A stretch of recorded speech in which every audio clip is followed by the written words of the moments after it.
ඩිස්මන්ස ඇහෙනවද?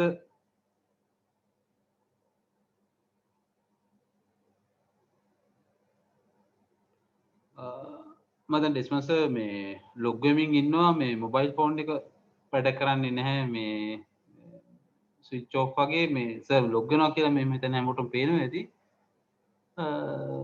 බලමු පොඩ්ඩක් මම දැන් සර්ට මේ පවර් කට් එකකුත් මේ පැත්තේ තිබුණා කියලා හවස කිව්වා. බලමු කොහොමද කියලා.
අස ඇහෙනවද දැන්? ඩිස්මන්ස ඇහෙනවද? ඔව් ඇහෙනවා. සර් අපි එහෙමනම් මේ අපිට දැන් පටන් ගන්න පුළුවන්. දැනට මම හිතන්නේ 31ක් විතර ලොග් වෙලා ඉන්නවා. මම සර් පොඩ පැහැදිලි කිරීමක් කර ඉන්ට්‍රොඩක්ෂන් එකක් කරලා දේශනේ පටන් ගමු. විනාඩි 3ක් 5ක් විතර බලමුද? හොඳයි සර්. හරි. තව විනාඩි 5ක් අපි එහෙනම් විනාඩි තව අන්න හරි. එහෙම කරමු. මොකද මටත් අර බෙහෙත් වර්ගයක් තියෙනවා බොන්න. හරි සර්. හරි. විනාඩි තව 5කින් එහෙනම් පටන් ගමු සර්. අන්න රයිට්. හරි. හරි.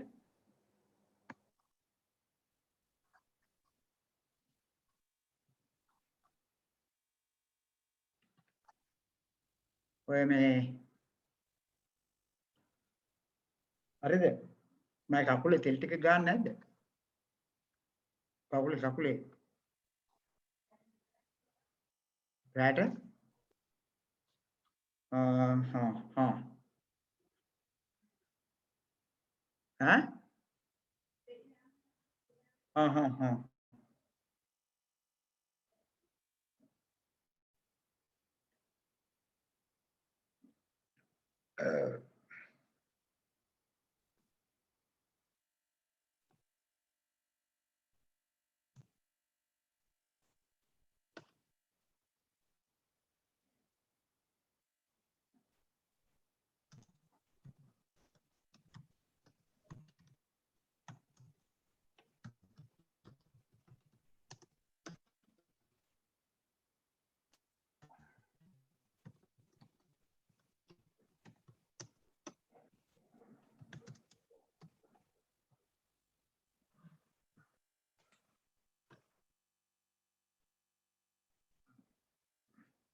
බලපෑ ප්‍රධාන උත්සාහ ප්‍රකරණ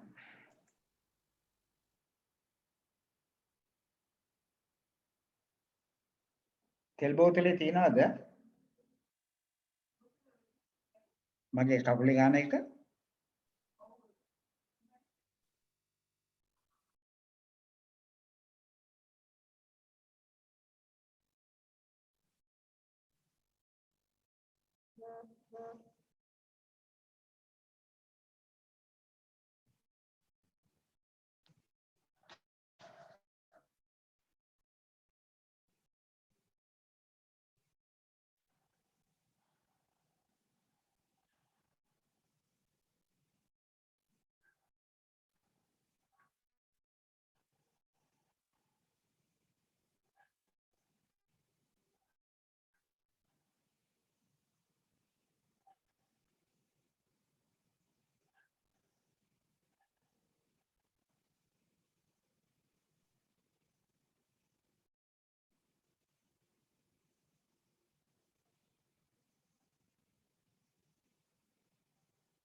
ඩෙස්මන් සර් මේ අපි පටන් ගන්න පුළුවන්ද දැන්?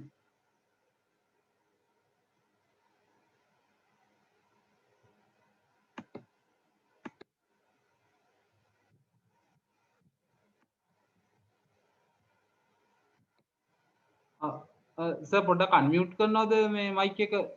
ආරයිට් හරි සර්. හරි සර් අපිට දැන් පටන් ගන්න පුළුවන් වගේ මම හිතන්නේ. පුළුවන් හරි ඔව් සර් හරි.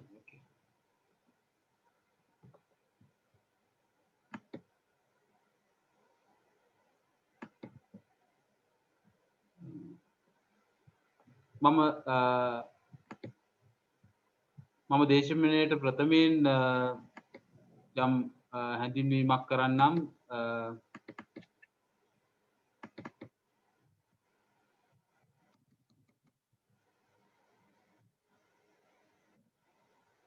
අයින්ද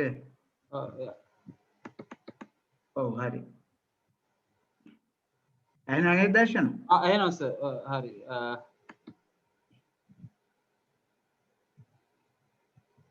මොකද උනේ? හරි සර් හරි. මං හිතන්නේ මේ දේශනය සම්බන්ධයෙන් අපිට පෞද්ගලික සතියේදී තියෙච්ච හදිසි සෞඛ්‍ය තත්ත්වයක් නිසා මේ දේශනය සතියකින් කල් දාන්නට වුණා. නමුත් මම හිතන්නේ මේ දේශනය විදිහට ආයේ අද කරන්න පුළුවන්කම ලැබිලා තියෙනවා. නමුත් මේ මාචාර්ය ඩෙස්මන් මල්ලිකාරච්චි මහතාගේ සෞඛ්‍ය තත්ත්වය තවම සම්පූර්ණ සුවතට හැරිලා නැහැ. නමුත් එතුමා තීරණය කළා අද කොහොම හරි කරමු කියලා. අද යම් බාධක කිහිපයක් මතුවුණා. අපේ මාතෘකාව එතුමන් යෝජනා කරපු දේ තමයි පියරේ බෝර්දියෝස් මාක්සිසම් කියන මාතෘකාව. අත වශයෙන්ම මේ සම්බන්ධයෙන් ලංකාවේ මා දන්නා තරමින් ලංකාවේ පළමු වරට බෝර්දෝ පිළිබඳ සාකච්ඡා කරපු බෝර්දෝ පිළිබඳ ලිපිලියු සහ දේශන පැවැත්වූ චින්තකයා සහ ශාස්ත්‍රඥයා වන්නේ මහාචාර්ය ඩෙස්මන් මල්ලිකාරච්චි. යම් කෙනෙකුට මා ප්‍රකරණ ප්‍රකාශය සම්බන්ධයෙන් අභියෝගයක් තියෙනවා නම් දැන් කරන්නට පුළුවන්. ඒ කියන්නේ මම දන්නා තරමින් එතුමාට කලින් එතුමා පිළිබඳ බෝර්දෝ පිළිබඳ ලියපු හෝ කතා කරපු ඒ කියන්නේ විස්තෘත වශයෙන් විශ්ලේෂණාත්මක වශයෙන් සහ ශාස්ත්‍රීය වශයෙන් ගනුදෙනුවක යෙදුණු කෙනෙක් හොයාගන්නට අපහසුයි. එතුමා මාචාර්ය ඩෙස්මන් මල්ලිකාරච්චි මහත්මයා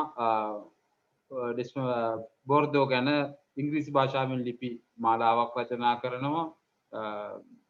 එකක් introducing theory Bordeaux, එකක් introducing to Pierre Bourdieu පෙරදින විශ්වවිද්‍යාලය 1992 අවුරුද්දේදී කරපු දේශනයක් සහ මගේ මතකයේ නිවැරදි නම් සර් ඒක ලිපියකුත් ලිව්වා. ඊට පස්සේ going with Marx to go against Marx සමාජ SSA එකේ මහාචාර්ය ජයදේව යංගොඩ සරුත් මේ වෙලාව ලොග් වෙලා ඉන්නවා. එතුමන්ලගේ SSA එකේ සමාජ විද්‍යාඥයන්ගේ සංගමයේ 2000 අවුරුද්දේදී going with Marx to go against Marx කියලා බෝර්ඩෝ සම්බන්ධයෙන්ම දේශනයක් පැවැත්වෙනවා. ඊට පස්සේ කාල් මාක්ස් and පියරේ බෝර්ඩෝ කියලා 2003 අවුරුද්දේ මහාචාර්ය ඩෙස්මන්ඩ් මල්ලිකාරච්චි අතින් දේශනයක් පැවැත්වෙනවා. තාම ගැඹුරු ශාස්ත්‍රීය වශයෙන් තාම ඉහළ මට්ටමේ දේශන තුනක් සහ මේවා ලිපි වශයෙන් පළ වෙනවා. ඊට අමතරව මා ඉදිරියේදී පින්තූරයක් පෙන්වන්නම්. පියරේ බෝර්ඩෝ ගේ මම හිතන ඔබිචුවරි කලාවක්. ඒ කියන්නේ ලංකාවේ මොකද ඔබිචුවරි කියන එක හුදෙක් දාර්ශනිකයෙක් සින්දකයෙක් මිය ගියාම ඔබිචුවරි ලිවීම වෙනම කලාවක් සහ ශාස්ත්‍රීය ක්‍රමයක් නැත්නම් ශාස්ත්‍රීය ශෛලියක් විදිහට ලෝකෙ පුරාම තිබෙන බව අප දන්නවා. උසස් ශාස්ත්‍රයක් උසස් අධ්‍යයනයක් තියෙන උසස් ස්කෝලර්ෂිප් එකක් තියෙන රටවල් වල මම හිතන්නේ ඒ කලාවත් ලංකාවේදී ස්ථාපනය කිරීමේදී පුරෝගාමී මෙහෙවරක් ගන්නවා මහාචාර්ය ඩෙස්මන්ඩ් මල්ලිකාරච්චි මහත්මයා.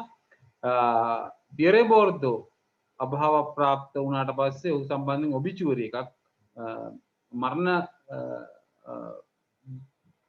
ඔහුගේ මරණය සම්බන්ධයෙන් සටහනක් තබනවා. ඔහු පිළිබඳ ඔහුගේ කෘති පිළිබඳ ඔහුගේ සම්ප්‍රදානය පිළිබඳ ඉතා සාර්ථක විශ්ලේෂණයක් සහිතව. ඊට අමතරව පියරේ බෝර්ඩෝ ආරක්ෂා කිරීම වෙනුවෙන් කියලා 2002 අවුරුද්දේදී දේශනයක් සහ ඒ සිංහලෙන් දීර්ඝ ලිපියක් එතුමාගේ මට මතක හැටියට සමාජවාදී සමාජ විද්‍යාත්මක ලේඛන සමාජ විද්‍යාත්මක මානව විද්‍යාත්මක රචනා සම්බන්ධයෙන් එතුමාගේ පළවෙච්ච කෘතියක් තියෙන සිංහල බසින් ඒ කෘතියේ දීර්ඝ ලේඛනයේ අන්තර්ගත වෙනවා. ඊළඟට පියරේ බෝර්ඩෝට උපහාරයක් කියලා ඒ තවත් ඒ වගේම දීර්ඝ තාම ඉහළ පිළි ශාස්ත්‍රීය දේශනයක් මහාචාර්ය ඩෙස්මන්ඩ් මල්ලිකාරච්චි මහත්මයා ඉදිරිපත් කරලා තියෙනවා. මහාචාර්ය හඳුනා දීමේදී මහාචාර්ය ඩෙස්මන්ඩ් මල්ලිකාරච්චි සූරින් අනු කවුරුන්ද කියන එක යම් හැඳින්වීමක් කරන්නම්. මහාචාර්ය ඩෙස්මන්ඩ් මල්ලිකාරච්චි මහත්මයා පේරාදෙණිය විශ්වවිද්‍යාලයේ මහා බලකණු අතරින් එක මහා බලකණුවක්. අප දන්නවා පේරාදෙණිය විශ්වවිද්‍යාලයේ දර්ශන අධ්‍යනාංශයේ හිටියා මේ මහා බලකණු ගණනාවක්. උදාහරණයක් විදිහට වරක් මට මතකයි මේ කේ ජයතිලක එක පොතක කියනවා මේ පේරාදෙණිය කඳු පාත් වෙනවා කියලා මේ ඒ හිටපු උගතුන්ගේ බරට. එහෙම දර්ශන අධ්‍යනාංශයක් පේරාදෙණිය විශ්වවිද්‍යාලයේ උදාහරණයක් විදිහට TRV මූර්තිගේ සිට ඊට පස්සේ කේ.එන්. ජයතිලක මහාචාර්ය ඩෙස්මන්ඩ් මල්ලිකාරච්චි මහාචාර්ය ගුණපාල ධර්මසිරි මහාචාර්ය දයස් ගුණරත්න ඒ ආදි වශයෙන් මහා බුද්ධිමතුන් පරම්පරාවේ ඉතා ප්‍රබල බලකණුවක් විදිහට තමයි මහාචාර්ය ඩෙස්මන්ඩ් මල්ලිකාරච්චි මහත්මයා සලකන්න වෙන්නේ. එතුමා පේරාදෙණිය විශ්වවිද්‍යාලයේ මහාචාර්යවරයන් විශ්‍රාම ගන්නවා ඒ අංශාධිපති වශයෙන් කලක් එහි සේවය කරමින්. ඊට අමතරව මහාචාර්ය ඩෙස්මන්ඩ් මල්ලිකාරච්චි මහත්මයා තාම ස්වල්ප දෙනෙකුට පමණක් ලෝකයේ ලැබෙන පර්යේෂණ අධිශිෂ්‍යත්ව ගණනාවක් දිනාගෙන තියෙනවා. එකක් University of Tasmania ඔස්ට්‍රේලියා විශ්වවිද්‍යාලය මගින් පිරිනමන අධිශිෂ්‍යත්වය. ඊට පස්සේ Dean Sciences Scholarship holder University College London එහි තමයි එතුමාගේ ආචාර්ය උපාධිය ලබා ගන්නේ. ඒ බෲස් කැෆර් කියන මහා විශාල චින්තකයාගේ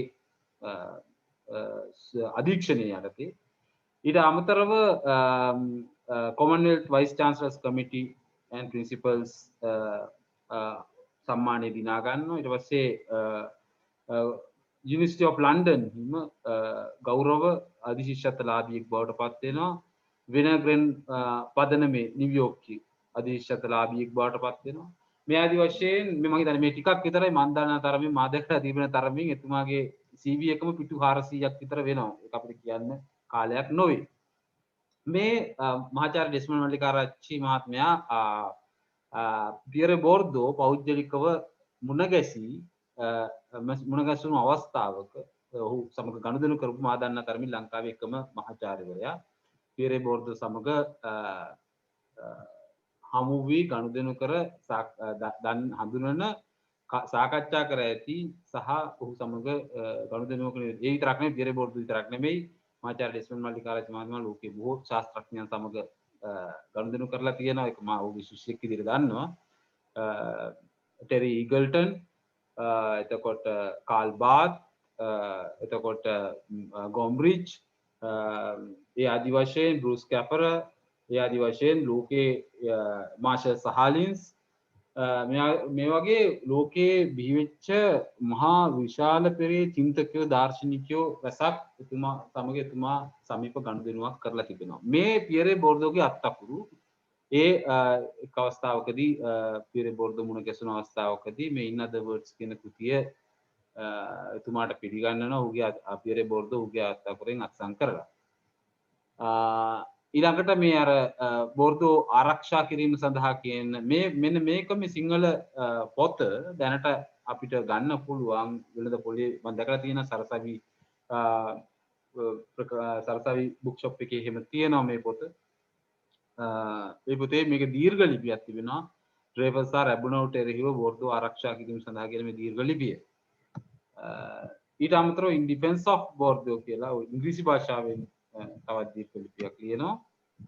ඊළඟට මෙමෝරියල් ට්‍රිබියුට් අර මම කියවපු අර මරණයෙන් පස්සේ මරණ දැන්වීමක් වශයෙන් රචනා කරන ලිපිය මේ මෙමෝරියල් ට්‍රිබියුට් ටු ප්‍රොෆෙසර් පියරේ බෝර්දෝ කියලා මහාචාර්ය ඩෙස්මන්ඩ් මල්ලිකාරච්චි මහතා රචනා කරන ඒ ලිපිය. ඊළඟට මේ මම පොත් කීපයක් පියරේ බෝර්දෝගේ ඔබට දැන ගැනීම සඳහා සහ සාකච්ඡාවට වැදගත් වන පොත් කීපයක් මේකේ හඳුන්වා දෙනවා. තව බොහෝ පොත් එතුමාගේ තියෙනවා. ඒ අතරින් මේ ඊටාම් වැදගත් මේ අපි සාකච්ඡාවට වැදගත් වේවි. The Logic of Practice කියන එක පියරේ බෝර්දෝගේ ඉතා වැදගත් කෘතියක්. ඊළඟට Homo Academicus, Outline of a Theory of Practice, Distinction, a Social Critique of Judgment of Taste. මේක මේ ටේස්ට් සම්බන්ධයෙන් ලියවිච්ච ඉතාම වැදගත් කෘතියක්. ඔහුගේ ප්‍රධානම මාස්ටර්පීස් එකක්. ඊළඟට The Political Ontology of Martin Heidegger, Habitus and Field. මේ ආදි වශයෙන් තම කෘති ගණනාවක් තුළින් පියරේ බෝර්දෝ තමගේ සම්ප්‍රදානය සිද්ධ කරනවා විෂය වෙනුවෙන්. මම හැඳින්වීම මෙතනින් අවසන් කරනවා. මහාචාර්ය ඩෙස්මන්ඩ් මල්ලිකාරච්චි මහතාට ආරාධනා කරන එතුමාගේ දේශනය පවත්වන්න. ඒ අතර වාරයේදී ඔබට මොකක් හෝ ප්‍රශ්නයක් නැගීමට අවශ්‍ය නම් අපේ chat box එක හරහා Zoom වල මේ ප්‍රශ්නේ දාන්න පුළුවන්. අපිට කාල වේලාව තිබුණොත් ඒ ප්‍රශ්නය සාකච්ඡා කරන්න පුළුවන්කමක් ලැබෙවි. ඉතින්ලා මම හිතන්නේ chat box එකට දාන්න එක වඩා හොඳයි. කලින් අපිට කියවගෙන ඒක අපිට කාලය ලැබෙනවා නම් ඒක පිළිබඳ යම් අදහසක් දෙකීමටත් පුළුවන් වෙයි. මාචාර්යතුමනි ඔබට ඇරයුම් කරනවා දේශන ඉස්සරහට පවත්වාගෙන. ස්තුතියි. දර්ශන මාව ඇහෙනව නේද? ඇහෙනවා සර්. ඇහෙනවා. හරි. ඔව්.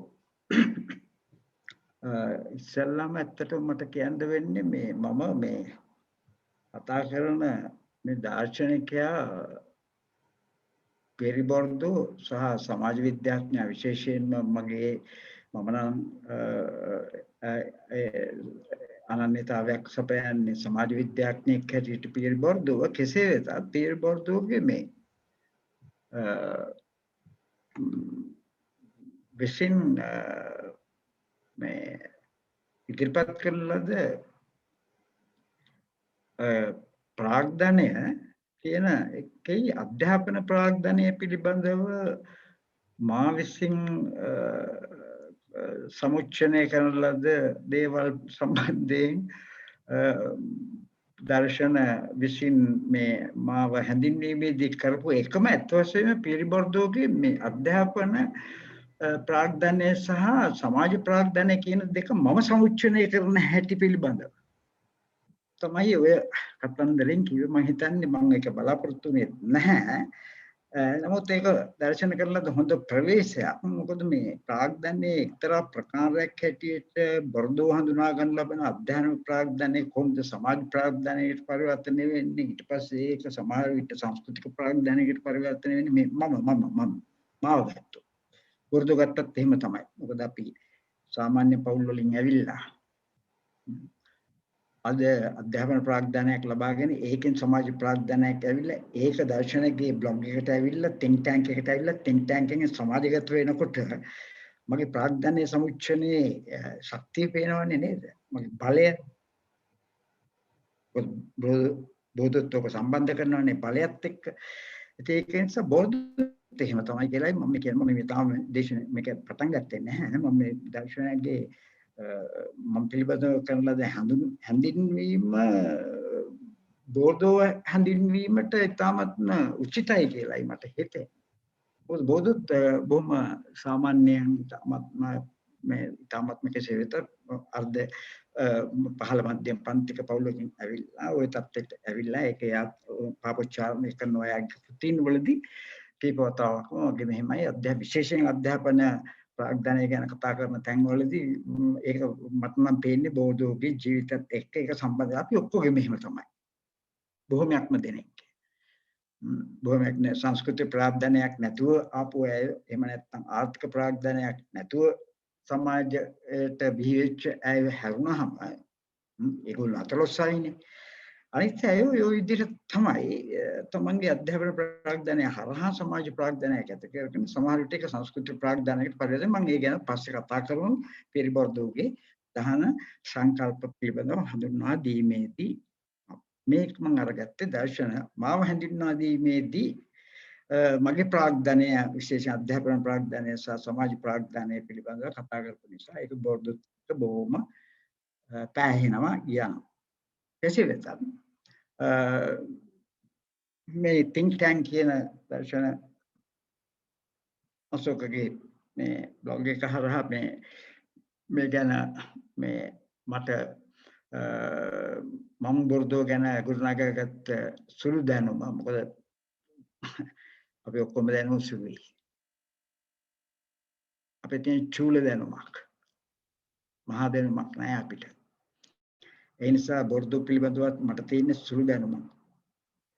ඒක මේ ලාංකික බුද්ධිමතුන් එක්ක බෙදා ගන්න සලස්වපු ගැන මම දර්ශනයේ ස්තුතියි. ඒ වගේම බොර්දෝගේ මාක්ස්වාදීන් මගේ මාතෘකාව ඒ පිළිබඳ මන් දරන අදහස අහන්න පැමිණි මේ ශ්‍රාවක මණ්ඩලයට මම ස්තුති වෙනවා. මොකද මේ විලාවේ හැටියට ගොඩක් හැටියට මේ විදිහේ බොර්දෝ පිළිබඳව මාතෘකාව පිළිබඳව මේ දැන් මට පේන හැටියට 45 දෙනෙක් විතර ලොග් වෙලා ඉන්න අවස්ථාවක් කියලා කියන්නේ. ඉතින් තාමත්ම හොඳයි කියන එකයි මට තේරෙන හැටියට. ඒ නිසා එයාටත් මගේ ස්තුතිය මම පිරිනමනවා. හැබැයි ඒ එක්කම මට කියන්න තියෙන බෞද්ධ පිළිබඳව බෞද්ධගේ නම පළවෙනි ෆස්ට් නේම් එක පීරේ. පීරේ කියන එක සාමාන්‍යයෙන් මේ අපේ ලංකාවේ පෙරේරා සිල්වා වගේ නමක් තමයි ප්‍රංශ පීරේ කියලා කියන්නේ. ශාක් කියලා කියන්නේ. ශාක් ලකාන් ශාක් දෙරිඩා ඒ වගේ නම. කෙසේ වෙතත් පීරේ බෞද්ධ සමහරනම් මේ ශ්‍රාවක මණ්ඩලයේ ඉන්නේ කියලා ඇති. මටත් වැඩි හොඳට කියපු සමහර විට ඇති. නමුත් බොහොමයක් අය අහලා නැතුවත් ඇති කියලා මටත් හිතෙනවා. මොකද ඒකට වෙනම විවහාත්මක හේතු තියෙනවා. ඉතින් අපේ අධ්‍යාපන ක්‍රමයේ ඇතුලේ තියෙන දේවල් සහ වෙනත් දේවල් කෙසේ වෙතත් මාක්ස් ගැන නම් මේ අය ගොඩක් අහලා තියෙනවා කියලා මට මේවක් තියෙනවා. සහ කියවලා ඇති, හදාarලා ඇති. නමුත් වැඩි අහලා නැති පිරිබොර්දෝ ගැන මම කියන්නේ වැඩි අහලා නැති ප්‍රංශ ඇකඩමියාවේ පමණක් නෙමෙයි. ඇත්තටම මේ ගෝලීය ශාස්ත්‍රීය ලෝකයේ තුලත් ඉතාමත්ම උතුම් ස්ථානයක්. හිමි කරගත්ත කෙනෙක් තමයි බෞද්ධ. ඒ නිසායි මම හිතුවේ අපි සාධාරණ කිටු කිරීම සඳහා ශ්‍රාවක මණ්ඩලයට සහ ඒගොල්ලන්ගේ ප්‍රශ්න යම් කිසි විදිහකින් මතුවෙනවා නම් අද හෝ එහෙම නැත්නම් ඊළඟ සතියේ මම හිතනවා ඊළඟ සතියේ තමයි මගේ ප්‍රධානම මේ බෞද්ධ මාක්ස්වාදී පිළිබඳ රූපේ ගැන මගේ අදහස් මම ඉදිරිපත් කිරීම ඒක වෙන්නේ. නමුත් කෙසේ වෙතත් ඒ විදිහ මොනවා හරි පැහැදිලි කර ගැනීම තියෙනවා නම් අවශ්‍යයි බොර්දු පිළිබඳව දල පින්තූරයක් අපි තුල තිබීම. මොකද මම අර ඉස්සෙල්ලා කිව්වා වගේ දර්ශනත් එක්ක උදාහරණයක් කළාම වගේ පිරි බොර්දු සම්බන්ධයෙන් ලංකාවේ සමාජ විද්‍යාව විද්‍යාඥයන් තුල පවා සමාජ විද්‍යාව තියෙනවානේ මේ බ්‍රයිස්රයින්ගෙන් පටන් ගත්ත පෙරදින විශ්වවිද්‍යාලයේ සමාජ විද්‍යාව සහ කොළඹ විශ්වවිද්‍යාලයේ සහ වෙනත් විශ්වවිද්‍යාල නමුත් පියර් බොර්දෝ පිළිබඳව මේ අදහසක් ඒ පාඨමාලා වල තියෙනවාද කියන එක පිළිබඳව ඉතින් බැලුවම පේනවා එහෙම නැහැ. ඒක නිසා මම හිතුවා මේ සම්බන්ධයෙන් බොර්දෝ ගැන දන්නේ නැති නිසා බොර්දෝ කවුද මොකද්ද බොර්දෝ කලේ බොර්දෝ මොකද්ද තියෙන දායකත්වය මොනවටද මොන ශාස්ත්‍ර වලටද ඒ දායකත්වය බොර්දෝ විසින් හිමි කලේ කියන දේ පිළිබඳව දල ඡායාරූපයක් අපිට තියෙනවා නම් හොඳයි එකක් ප්‍රධාන වශයෙන් මේ සාකච්ඡාවට සම්බන්ධ වීමට සඳහා ප්‍රශ්න මතු කිරීමට තමන්ගේ දැනුම හැටියට සහ තමන් බොර්දෝ ජීර්ණ කරගන්න ආකාරයට අනුකූලව සහ අනිත් අතට සමාජයට බෝධෝගේ විසින් ඉදිරිපත් කරන ලද සංකල්ප අපිට ආධාරයක් වෙන්න පුළුවන් අපේ ශාස්ත්‍රීය පරිශ්‍රණ සහ ගවේෂණ විශේෂයෙන් ශ්‍රී ලංකාව සම්බන්ධයෙන් අරගන්නකොට. එහෙම තමයි දැනුම වර්ධනය වෙන්නට අවශ්‍ය වෙන්නේ. ඉතින් ඒක නිසා අපි බලමු මේ පියර් බොර්දෝගේ ප්‍රධානම දාර්ශනික සංකල්ප වෙනද දල පිටර මම ඉස්සෙල්ලා කිව්වා වගේ මම හිතන්නේ නැහැ මම අද බොර්දෝගේ මාක්ස්වාදයේ කියන ප්‍රධාන මාතෘකාවට මම අද එළඹෙයි කියලා. මොකද මම එතෙන්දී අත්තටම කතා කරන්නේ ඒක දැන් කිව්වට කමක් නැහැ.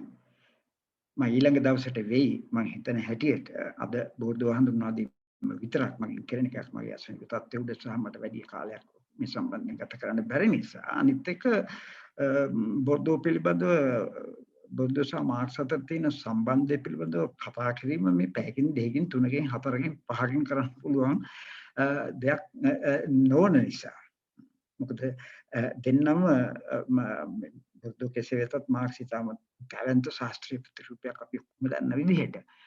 ඉතින් මේ දැවැන්ත ප්‍රතිරූපය සමග බොර්දෝ පවත්තන ඥාති සම්බන්ධය මොකක්ද කියන එක පිළිබඳව කතා කරලා ඕගොල්ලන්ට ඒක හිත වෙන ආකාරයට කීම මට මේ පැකින් කරන්න පුළුවන් දෙයක් නොවන බව කරුණාවෙන් සලකන්නට ඕනේ. ඒක සමහර විට එන සතිය ඊළඟ සතිය සමහරට වෙන්නත් පිළිතියි. නමුත් මම ඒ සඳහා පෙරවදන කියන්නේ බොර්දෝගේ මාක්ස්වාදය පිළිබඳව මට තියෙන්නේ එක්තරා ආකාරයක අර සිද්ධාර්ථ කුමාරයා ඉපදිලා අසිතාපසයාගාවට ගෙනිච්චාම අඬුවයි hina වුණයි කියනවා වගේ එන්නේ ඒ විදිහ ආකල්ප මිශ්‍ර ආකල්පයක් තමයි මට තියෙන්නේ බොර්දෝ සම්බන්ධය. විශේෂයෙන් බොර්දෝගේ මාක්ස්වාදයේ සමග තියෙන සම්බන්ධය ගැන එක්තරා ආකාරයකින් යුක්තියක් තියෙනවා. ප්‍රශංසාවක් තියෙනවා අනිත් ආකාරයෙන් බොර්දෝගේ මාක්ස්වාදයට එක්ක තියෙන සම්බන්ධය වල තියෙන විකෘතිකම සායකේ ඒ තරම්ම කියන තරම් නැති බවත් පෙන්වීම තමයි මම මේකෙන් අදහස් කරන්නේ. ඒකෙදී මම විශේෂයෙන්ම අරගන්නේ මාක්ස් විසින් ඉදිරිපත් කරන ලද ප්‍රැක්ටිස් කියන සංකල්පය. ප්‍රැක්ටිස් කියන සංකල්පය වචනය සහ බොර්දෝගේ ප්‍රැක්ටිස් කියන සංකල්පය සහ වචනය අතර තිබෙන ලබන විද්වතුන් සහ ශාස්ත්‍රඥයින් විසින් අනවබෝධයක් ඇති කරගෙන අදහස් ප්‍රකාශ කරලා තියෙනවා කියන එකයි මම බෝධෝ පිළිබඳව මේ කියන ලද දේවල් වලින් මට තේරෙන්නේ. මොකද ඒක සමාන පද හැටියට synonymous හැටියට අරගෙන practice and practice, but it is not the case actually. ඒක එහෙම නෙමෙයි. මේ මම කියපු හැටි. ඒ නිසා මම ගොඩක් දුරට මයිකල් පොරෝගේ මාක්ස් මීට්ස් බෝධෝ කියන ආටිකල් එක ඇතුලේ මට මතක හිටියේ බ්‍රිජට් ෆවුලර්ගේ පෙරිබෝධෝ අන්օර්තොඩොක්ස් මාක්සිස්ට් කියන දෙක ඇතුලේ මේ මාක්ස්ත් එක්ක ලොකු සමීප සම්බන්ධයක් දැම්මට මේ දෙගොල්ලම සහ වෙනත් අය ප්‍රැක්ටිස් කියන දෙක අතර සම්බන්ධයේ මේ දෙක අතර තියෙන මාක්ස් අවබෝධය අතර තියෙන වෙනස ඒතරම් පැහැදිලිව දක්වන එක හැලිලා තියෙනවා ඒගොල්ලන්ගේ විග්‍රහය. මයිකල් බෝරෝ ඇත්තටම ප්‍රෝ මාක්සිස්ට් මේ ප්‍රෝබෝඩියන් ඒ කියන්නේ ප්‍රෝ මාක්සිස්ට් බෝධිය ඇනලයිස් කරනකොට මාක්ස්වාදයේ තියෙන කෙනෙක් ගැන කතා කරන සාමාන්‍යයෙන් දැන් ජීවිතුන් අතර ඉන්න මාක්ස්වාදයේ ගැන හදාරපු මහ ප්‍රඥෙක් ඩේවිඩ් හාවේ වගේ සහ තමයි හබ්බමාස් වගේ. ඒක නිසා අන්න ඒක තමයි මගේ මූලික දේ. නමුත් අද ඒ දේ කරන්න එකපාරටම මට එතනට බහින්නට අමාරුයි. මොකද බෝධුට සාධාරණ කිතු කරන්නට ඕන. බෝධු මොනවද කිව්වේ කියන එකත් අපි දැනගත යුතු නිසා. ඒක තමයි මේ සංවාදය ගොඩනැගෙන්නේ. ඉතින් මේක නිසා අපි ඉස්සෙල්ලා බලමු බෝධු සම්බන්ධයෙන් බෝධු මොනවද කිව්වේ අර දර්ශන දක්වපු කෘතීන් වල සහ වෙනත් වෙනත් සාකච්ඡාවල මොනවද බෝධෝ මේ සම්බන්ධයෙන් කිව්වේ බෝධෝ කවුද මොනවද කරේ මොන අරමුණින්ද කළේ සහ කාටද සේවය කරේ කියන මාතෘකාවල් කීපයක් ගැන. හැබැයි ඊට ඉස්සෙල්ලා මට මෙන්න මේ දේ කියන්නට ඕන. මොකද මේ ලංකාවේ ශාස්ත්‍රීය කතිකාව ඇතුලේ තියෙනවා මේ මෑතකදී නෙමෙයි මම හිතන්නේ දැන් අවුරුදු 30ක් 40ක් තිස්සේ වගේ තියෙනවා මේ බටහිර විද්වතුන්ගේ අදහස් සුදහස් මේ ලාංකික ශාස්ත්‍රීය වේදිකාවල් වල කතා කිරීම පිළිබඳ බොහොම අවඥාවෙන් සහ අපහාසයෙන් සහ උපහාසයෙන් බලන මොස්තරයක් සම්ප්‍රදායක් ඇතිලා. පෞගේ දශක 3-4 තුල විතර ඒකට ඉතින් නොඑක හේතු බේතු නැතුවක් නෙමෙයි. ඒ නිසා ඒව කතිකාවට ගේනවට ශාස්ත්‍රීය වේදිකාවට ගේනවට නිකන් ලොකු විරුද්ධත්වයක් පවතින. අපි මේක දැනගත යුතු බෝධෝ ගාවට එන්නේ ඉස්සෙල්ලා. මොකද බෝධෝ ප්‍රංශනේ. බෝධෝ විතරක් නෙවෙයි ප්‍රංශ තවත් ප්‍රංශකාරයෝ ඉන්නවනේ. ඒක නිසා අපි මෙන්න මේ ලංකාවේ තියෙන මේ දෘෂ්ටිවාදය විශේෂයෙන්ම ශාස්ත්‍රීය සහ බුද්ධියට කරනු ලබන මේ දෘෂ්ටිවාදී එළඹුම අපි කවුරුත් තේරුම් ගත යුතු කියලා මම ඉස්සෙල්ලාම හිතන්නේ. දැන් මේ බටහිරට විතර නෙවෙයි සමහරවිට ආසියාතික විද්වතුන්ට කැමති නැහැ.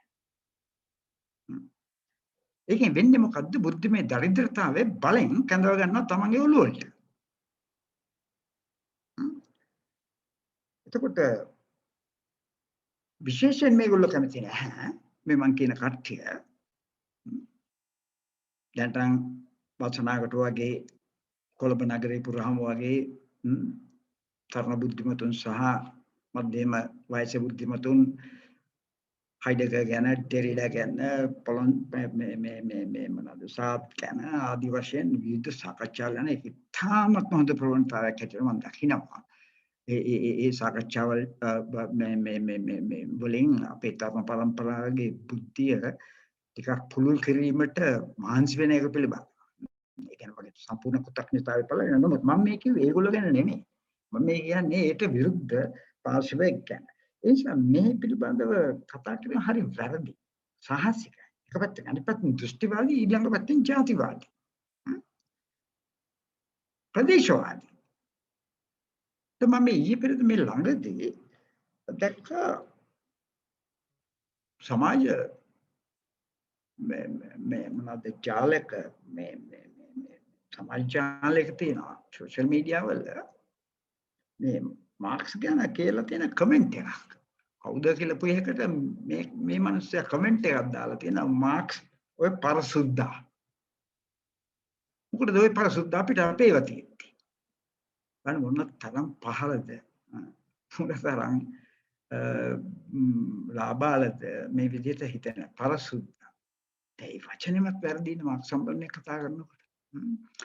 ඉතින් ඒක නිසා අපි මේ විදිහට අපි සැලකිය යුත්තේ නැහැ. දැනුමට ජන්මයක් නම් තියෙන්න පුළුවන්. මම නැවතත් අර කියලා උදාහරණ කරනවා. දැනුමට ජන්මයක් තියෙන්න පුළුවන්. දැන් මේ කියන්නේ ප්‍රභවයක් තියෙන්න පුළුවන් දැනුමට. හැබැයි ජාතියක් තියෙන්න බෑ. කුලයක් තියෙන්න බෑ. දේශයක් තියෙන්න බෑ. මේක මට හිතෙන හැටි මම හිතන ඔයගොල්ලන්ට ඒක එසේ හිතෙන්න ඕනේ කියලා. එහෙම හිතෙන්නේ නැත්නම් හිතේවා කියලා මම ප්‍රාර්ථනා කරනවා. එතකොට වෙනත් අයට වෙනත් විදිහට හිතෙන්න පුළුවන්. ඉතින් ඒක මට වළක්වන්න බෑ. නමුත් අපි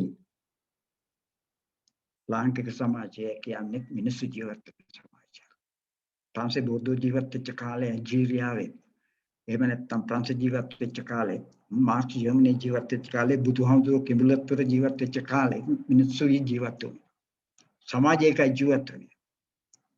ඒ සමාජයේ හැදිලා තියෙන මිනිස්සුන්ගෙන් සාමී සම්බන්ධතාවයල් වලින් අපිට ඒ සම්බන්ධතාවයල් පිළිබඳව කතා කරන ඕනෑම පුද්ගලෙක් ඕනෑම ලෝකයක ග්‍රහ ලෝකෙන් ආවත් ඒක අපිට වැදගත් නා වැදගත් කියලා අපිට හිතෙනවා නම් අපි ඒක බාරගත යුතුයි. වැදගත් කියලා හිතනවා ඒක ප්‍රතික්ෂේප කළ යුතුයි. ඒ වගේ දේවල් අනන්ත ප්‍රමාණ මාක්ස් ප්‍රතික්ෂේප කළා තියෙනවා. ඒ වගේ දේවල් අනන්ත ප්‍රමාණ බුදුහාමුදුරු ප්‍රතික්ෂේප කළා තියෙනවා මේ කුලවාදී. ඒ වගේ අනන්ත අප්‍රමාණ දේවල් විද්‍යාඥයෝ විසින් ප්‍රතික්ෂේප කළා තියෙන මේ බොරු මිත්‍යා මත. ඒව කිරීමේ අයිතිය තියෙනවා අපිට. ආවට කමක් නැහැ. ආවට කමක් නැහැ. ඒක නිසා මම හිතනවා මම ඒක කිව්වේ ඒ සංකල්ප සහ ඒ ඉදිරිපත් කරන දේවල් බෝධෝ වේවා මාක්ස් වේවා පොලොන්සස් වේවා එහෙම නැත්නම් ෆිලිස් ගිටාරි වේවා එහෙම නැත්නම් වෙනත් ඕනෑම කෙනෙක් වේවා ඒවා අපිට වැදගත්. අපේ සමාජයේ ශ්‍රී ලාංකික සමාජයේ දැනගන්න අපේ මිනිස්සු දැනගන්න අපි අල්ලපු විදිහට මිනිස්සෙක් මනෝභාවයන් දැනගන්න ෆ්‍රොයිඩ් අවශ්‍ය නැහැ. අපි දරුවෙක්ගේ මනෝභාවයන් ළමා කාලේ දැනගන්න සිග්මන්ඩ් ෆ්‍රොයිඩ් අවශ්‍ය නැහැ. ඇයි අපි ෆ්‍රොයිඩ් මේ අදහස් දැන් එහෙම කරනවනේ. පියාජේව අපේ අධ්‍යාපනය ශාස්ත්‍රීය පියාජේව මූලික වශයෙන් අපේ අධ්‍යාපන දෙපාර්තමේන්තුව පාවිච්චි කරලා තියෙනවා. පියාජේ තිලක සුන්දරි කාර්යසන් ලිව්වනේ පියාජේ ගැන පොතකුත්. අවුරුදු 40කට 50කට විතර හිටපු අධ්‍යාපන අධ්‍යක්ෂ. ඒක නිසා අපි සාත් ගැන ලියලා තියෙනවා. ඒකට සාත් කියන කතාවල් පස්සේ ගිහිල්ලා ඒ සංස්කෘතිය මත අරගෙන තියෙනවා. කැමුගේ මත අරගෙන අපි ගොඩ නැගිලා තියෙනවා. ඒ වගේ මාක්ස්ගේ, ෆ්‍රොයිඩ්ගේ, ගාන්ධිගේ, කොන්ෆියසියස්ගේ, ගෞතම බුදුහාමුදුරන්ගේ මේ ඔක්කොම විදේශිකයින්. මේ ඔක්කොම විදේශිකයින්. ඒක නිසා අපේ දැනුමේ චර්යාවක් හදන්න කවුරු හරි පුළුල් කරනවා නම් ඒ අදහස් අපි උකහාගත යුතු නෑ හැදෑරිය යුතුයි. උකහා ගන්න හැදෑරුවට පස්සේ අවශ්‍ය නැත්නම් අපි විශ්ව කරමු. ඒ නිසා දැනුම කොහෙන් ආවත් කමක් නෑ. ඒ නිසා එක බෝධෝගෙන් ආවත් කමක් නෑ. එහෙම නේද? බෝධෝගේ සංකල්ප වලින් ආවත් කමක්. හොඳයි. දැන් අපි මේ පූර්විකාවෙන් පස්සේ අපි එමු බෞද්ධ.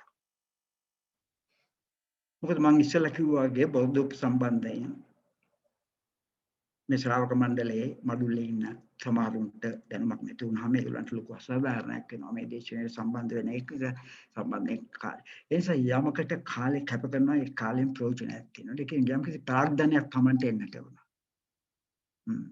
කාලේ ප්‍රාග්ධනානුකූලව පාවිච්චි කිරීම තාමත්ම වැදගත්. ධනවාදී දියුණුනේ නිසා. ධනවාදී දියුණුනේ කාලේ මැනේජ් කිරීම.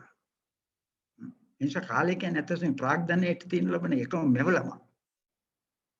ඒ නිසා ඒ කාලය මේ ශ්‍රාවක මණ්ඩලයේ මේ කැපකරන්නේ මාත් එක්ක සානිත්‍යත් එක්ක යමක් ඉගෙන ගන්නවා. ඒ සම්බන්ධයෙන් දී යුතු බහන outline of theory of practice කියලා බෝධ එකක් ලියවන්නේ මේ practice එක පිළිබඳව outline එක. ඒ වගේ අපි බෝධ කියන්නේ පොඩි අවුට්ලයින් එකක් දැනගමු. පුළුවන් නම් අර මම කියපු පොතපත දර්ශන 80කට කිව්වහම අවශ්‍ය නම් ගෙනගෙන කියවන්න පුළුවන්. පස්සේ හොඳයි. කවුද බෝධෝ? බෝධෝ ප්‍රංශ ජාතිකයෙක් ඇල්ජීරියන් විශේෂයෙන්ම සහකාලයේ හිටිය 1930 මරුනේ 2002 මානව විද්‍යාඥ සෞන්දර්ය විජේක සහ දාර්ශනිකයෙක්. එතකොට ඇත්තටම සමාජ විද්‍යාව තමයි බෝධෝගේ විෂය වෙලා තියෙන්නේ. බෝධෝගේ විෂය සමාජ විද්‍යාව. මේ දාර්ශනිකයෙක් කියලා කියන්නේ අපි සමාජ විද්‍යාව ඇතුලේ යම් කිසි විදිහකට ටිකක් ගැඹුරින් කතා කරන කෙනෙකුට අපි දාර්ශනිකයෙක් කියනවා. නෝ දාර්ශනිකයෙක් අනිවාර්යයෙන්ම සමාජ විද්‍යාඥයෙක් විය යුත්තේ නැහැ. සමාජ විද්‍යාඥයෙකුට උවමනා නම් දාර්ශනිකයෙක් වෙන්න පුළුවන්.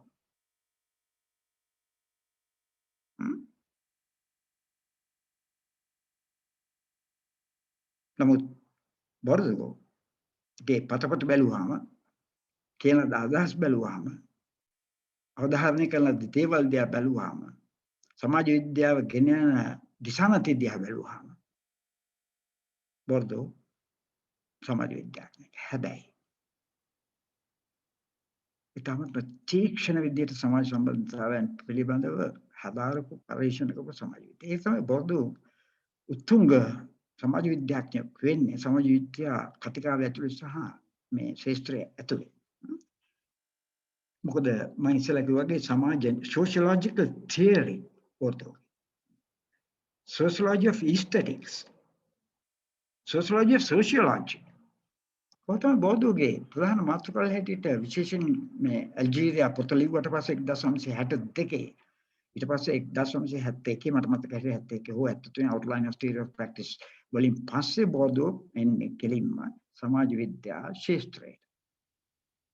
සමාජ විද්‍යාවේ තියෙන තියෙන වැරදි හෝ එහෙම නැත්නම් වැරදි විධික්‍රම වැරදි වස්තු විෂයන් තේරුම් අරගෙන ඒක සුද්ධ කිරීම සඳහා තමයි බෝධෝ කැප වෙන්නේ. ඒ ගැන මගේ විරුද්ධත්වයක් නැහැ ඇත්තටම. මගේ විරුද්ධත්වයක් තියෙනවා. මම ඉස්සෙල්ලා කිව්වා විරුද්ධත්වයක් තියෙන බෝධෝ මොනතරම් දුරට මාක්ස්වාදී කියලා හඳුන්වන්න පුළුවන් කියන එකේදී ප්‍රශ්නේදී පමණයි. නමුත් සමාජ විද්‍යාව ඇතුලේ කරන ලද බෝධෝ කරන ලද කාර්ය භාවය සහ ඒ තීක්ෂණ විග්‍රහයන් සහ විශ්ලේෂණ සම්බන්ධයෙන් මගේ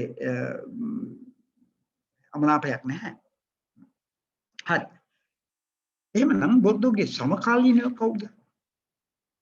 අපි ඒව දැනගන්න ඕන නම් බෝධෝ ගැන දැනගන්න ඕන බෝධෝගේ සමකාලීනව දැනගන්න. බුදුහාමුදුරුවෝ දැනගන්න ඕන නම් අපි මහවීර ගැන දැනගන්න. බෝධෝ ගැන දැනගන්න ඕන අපි අජිත කේසකම්බල ගැන දැනගන්න. බුදුහාමුදුරුවෝ ගැන දැනගන්න මේ සංජය බෙල්ලට්ට පුත්ත ගැන. සමකාලීනව ගැන දැනගැනීම හරි අවශ්‍යයි. අපේ කේන්ද්‍රීය පෞරුෂය වන පියරි බෝධෝ පිළිබඳව දැනගැනීමට කායිකද මේ මිනිසයා ආශ්‍රයකලදී කාර්යයේ ඇසුර මොකද්ද කාර්යය? මොකද්ද ශාස්ත්‍රීය මේ තාර්කමණිය? අපි ඒක දැනගන්න.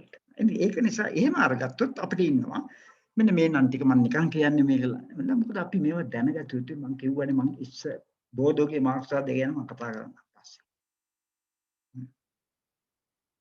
බෝධෝ පක්ෂවත් බෝධෝ විපක්ෂවත්. ඒක අපි දෙවනුවා. ඉතින් බෝධෝ තේරුම් ගමු. බෝධෝ කවුද කියන එක. එහෙම නැත්නම් අපි පියරි බෝධෝ ගැන දේශනාවක් ඇහුවා. කවුද පියරි බෝධෝ කියන එක පිළිබඳව තේරුමක් වෙන්නේ නැහැ. මේ කට්ටියක් දැනගත යුතුයි කියලා මම කියන්නේ. මේක මේ විද්‍යා සීමක් නෙමෙයි. ඒක තමයි මගේ දේශනා කලාව. Levi Strauss, John Paul Sartre, Michel Foucault, Charles Derrida, Emmanuel Levinas, Roland Barthes, Alfred Schweitzer, Martin Heidegger, Wittgenstein, Piaget, Merleau-Ponty සහ Paulo Freire. දැන් Paulo Freire කියලා කියන්නේ බ්‍රසීලියන් අධ්‍යාපන දාර්ශනිකයෙක් විශේෂයෙන් මාක්ස්වාදී නැවුවක් තිබිච්ච සහ මාක්ස්වාදී pedagogy of the oppressed කියන පොත ලියුවා. මේ ඔක්කොම සමකාලීන බෝධෝගේ සමකාලීන මේ සමකාලීන ගැන අපි පියරි බෝධෝ ගැන කතා කරන්නේ වෙන හේතුවක් උඩ නෙමෙයි.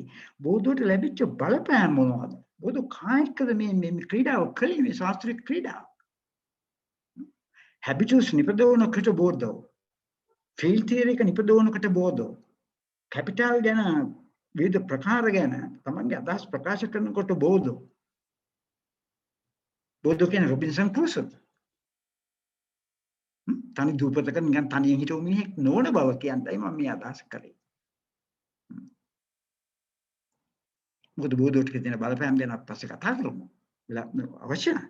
නමුත් මෙන්න මේ විදිහේ උගත් බුද්ධිමය පසුබිමක් සහ පරිසරයක් තුලයි බෝධෝ වැඩේට බහින්නේ. 960 ගණන් වල. early 1960s rather. ඒසර වටා පිටාම ඉන්නේ දැවැන්තයෝ. වටා පිටාම ඉන්නේ දැවැන්තයෝ. ඒක නිසා තමයි මම හිතන්නේ මේ විදිහේ පියර් බෝර්ඩෝ නැමැති මේ විශේෂ ශාස්ත්‍රඥයෙක් පිළිබඳව අපිට කතා කරන්න සිදු වෙන්නේ මේ නිසා. මොකද මම ඉස්සෙල්ලා කිව්වා වගේ මේ කෙනෙක්ගේ අදහස් සංකල්ප කියන දේවල් නිකම්ම හොදලා දාන්න බෑ. නිකම්ම විශ්කලා දාන්න බෑ. ඒ අදහස් වල තියෙන යම් දේවල් තියෙනවා අපි අරගන්න ඕන. අපි හේගල්ගේ අදහස මාක්ස් ගත්තා. ඒසොට මේ use value and exchange value ගැන මාක්ස් කතා කරනකොට ඇඩම් ස්මිත් ගත්තේ wealth of nation කියන පොතේ අදහස්. ඒක උහුම තමයි ඉන්නේ බුදුහාමුදුරු ඍග්වේදයෙන් ගත් මේ උපනිෂද් වලින් ගත්තා. ඒක නිසා අපිට පුළුවන් පොත් සම්බන්ධයෙන් බෝසගේ මේ ප්‍රධාන අදහස් ටික මේ විදිහට අපිට උවමනා නම් අපේ ශාස්ත්‍රයේ තේරුම් අරගන්න. ඒ නිසා බෝධි ප්‍රාන්තයෙන් දෙන කරපු වැඩ උවමනා නම් අපිට ලංකාවට ගෙනල්ලා ලංකාවෙන් අපේ ශාස්ත්‍රීය මට්ටමට අපේ ශාස්ත්‍රීය ශාස්ත්‍රඥයන් සහ අපේ විශ්වවිද්‍යාල ශිෂ්‍ය ප්‍රජාවට සහ කතිකාචාර්යවන්ට උවමනා නම් ඒ ගැන පරීක්ෂණ කරන්න පුළුවන්, පත්‍රිකාවල් ලියන්න පුළුවන්, පොතපතල් ලියන්න පුළුවන්. ඒ පිළිබඳව මගේ විවේචනයක් එන්න පුළුවන්, කාගේ හරි විවේචනයක් එන්න පුළුවන්. විවේචන හරහා ඒ දැනුම තව ප්‍රවර්ධනය වෙන්න පුළුවන්. ඒක උහුම තමයි දැනුම ප්‍රවර්ධනය. ඒක නිසා බෝධෝ ලියලා තියෙන ඇත්තටම කෘති 25කට තේරත් අතර මට හරියටම මතක නැහැ. නමුත් 20කට නම් 25කට කිට්ටු 20කට වැඩි. ලිපි 300ක් විතර ලියලා තියෙනවා. අනිත් භාෂාවල් 20කට විතර බෝධෝගේ අදහස් පරිවර්තනය වෙලා තියෙනවා. මම ඔක්කොම ගැන කියන්නේ නැති වුණත් අපේ දේශනයට අදාළ මගේ ඊළඟ දේශනයට අදාළ ඒ කියන්නේ මාක්ස්වාදේසා බෝධගේ මාක්ස්වාදී අදාළ ප්‍රධාන කීපය තමයි outline of theory of practice, logic of practice, distinctions, in other words, homo academicus, an invitation to reflexive sociology. මම Pascalian meditations ගැන කතා කරන්නේ නැහැ. මොකද ඒකට කතා කළ යුතු මාක්ස් ගැන එනකොට නම් මොකද ජර්මන් ideology සහ Pascalian meditation අතරට ඒතරගේ සමානකමක් බෝධෝ ටිකක් ඒ පිටිපස්සේ ගිහිල්ලා තියෙනවා කියලායි මට හිතෙන්නේ. ජර්මන් ideology එක පිටිපස්සේ Pascalian meditation කරනකොට විශේෂයෙන්ම scholastic ඔය intellectuals ලාට පහර දෙනකොට ජර්මන් ideology වලින් කාල් මාක්ස් බෝධෝත් Pascalian meditations වලින් ඒ විදිහේ ස්ථාවරයක් අරගත්තා කියලා. අපි ඒක මේ දැනට අපි අමතක කරමු. එතකොට මේවායින් මේ පොත්වලින් තේමා රාශියක් ගැන බෝධෝගේ ශාස්ත්‍රීය ජීවිතය අවුරුදු 40ක්. ඒ අවුරුදු 40 ශාස්ත්‍රීය ජීවිතය මට පැයකට දෙකකට ඒක කන්ඩෙන්ස් කරන්න හරි අමාරුයි. ඒක පිළිගන්න කවුරු පිළිගන්නද? එහෙම කන්ඩෙන්ස් කරන්න යනවා මම බෝධෝ ගැන දන්නේ නැහැ ඇත්තටම එහෙනම්. ඒක නිසා ඒක නෙවෙයි මම කියන්නේ. එතකොට මේ සියල්ලම වගේ මේ කෘතින් වලින් සියල්ලම බෝධෝ අදහස් කළේ මිනිසුන්ගේ සමාජ චර්යාව. සංස්ථාව, institutions and social behavior of people. So agents lage ho, subjects lage ho, individuals lage මේ ඒ ගැන මිසක් මේ සමාජය අතික්‍රාන්ත කරලා අභ්‍යාගත තේමාවල් ගැන නෙවෙයි. බෝධුට එන්න ඕන වුණා පොළොවට. බෝධුට හැප්පෙන්න ඕන වුණා සමාජ විද්‍යාවේ බුද්ධිමය සමූහයත් එක්ක. intellectual sociologists ලාත් එක්ක. ඒක නිසා එයා හිතුවා අපි සමාජයට යමු. සමාජ සංස්ථාවලට යමු. කොහොමද සමාජයේ මිනිසා පුද්ගලයා හැසිරෙන්නේ?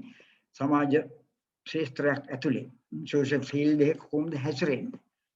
ඒ හැසිරීමේදී අනුගමනය කරන ලබන දේවල් මොනවද කියන එක පිළිබඳව තමයි බෝධෝගේ අධ්‍යයනස් මේ ඔක්කොම වගේ තියෙන outline of theory of practice කියන එක මට මතක හිටියේ කැබයිල් සමාජයේ ගැන ඇල්ජීරියා ඒ කරපු අධ්‍යයනයක්. logic of practice උත් කැබෑලියන් සහ බර්මන් සහ ඒ වගේ මර්මන් සහ ඒ විවිධ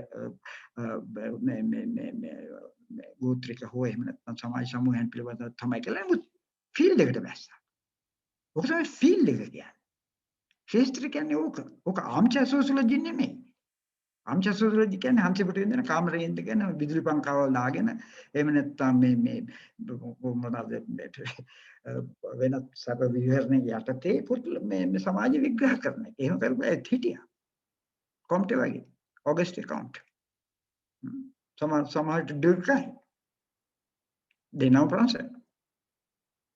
බොහෝට වුණා මෙන්න මේ ප්‍රභු විධික්‍රමෙන් ඈත්ලා දුරස්ත සමාජය අධ්‍යයනය කිරීමේ විධික්‍රමෙන් ඈත්ලා සමාජයට එන්ටර් වෙලා ඇතුල් වෙලා සමාජය තුළ මිනිස්සු හැසිරෙන ආකාරය හොඳට බලන්න. ඒ නිසා බෝධිගේ විධික්‍රමයේ සමාජ විද්‍යාව විධික්‍රමය සාමාන්‍යයෙන් සම්මුඛ පරීක්ෂණ සාදත් එක්රැස් කිරීම වෙනත් විග්‍රහය සාර සාමාන්‍ය සමාජ විද්‍යාවේ තිබිච්ච දේවල් මම පාවිච්චි කළාට මෙයාගේ අරමුණ වෙලා තිබුණේ වෙනත් ආකාරයකට සමාජ විද්‍යාව කරන්නේ විශේෂයෙන්ම අරමුණ වෙලා තිබුණේ විවවාදයට එරෙහිව දහස් ප්‍රකාශ කිරීම.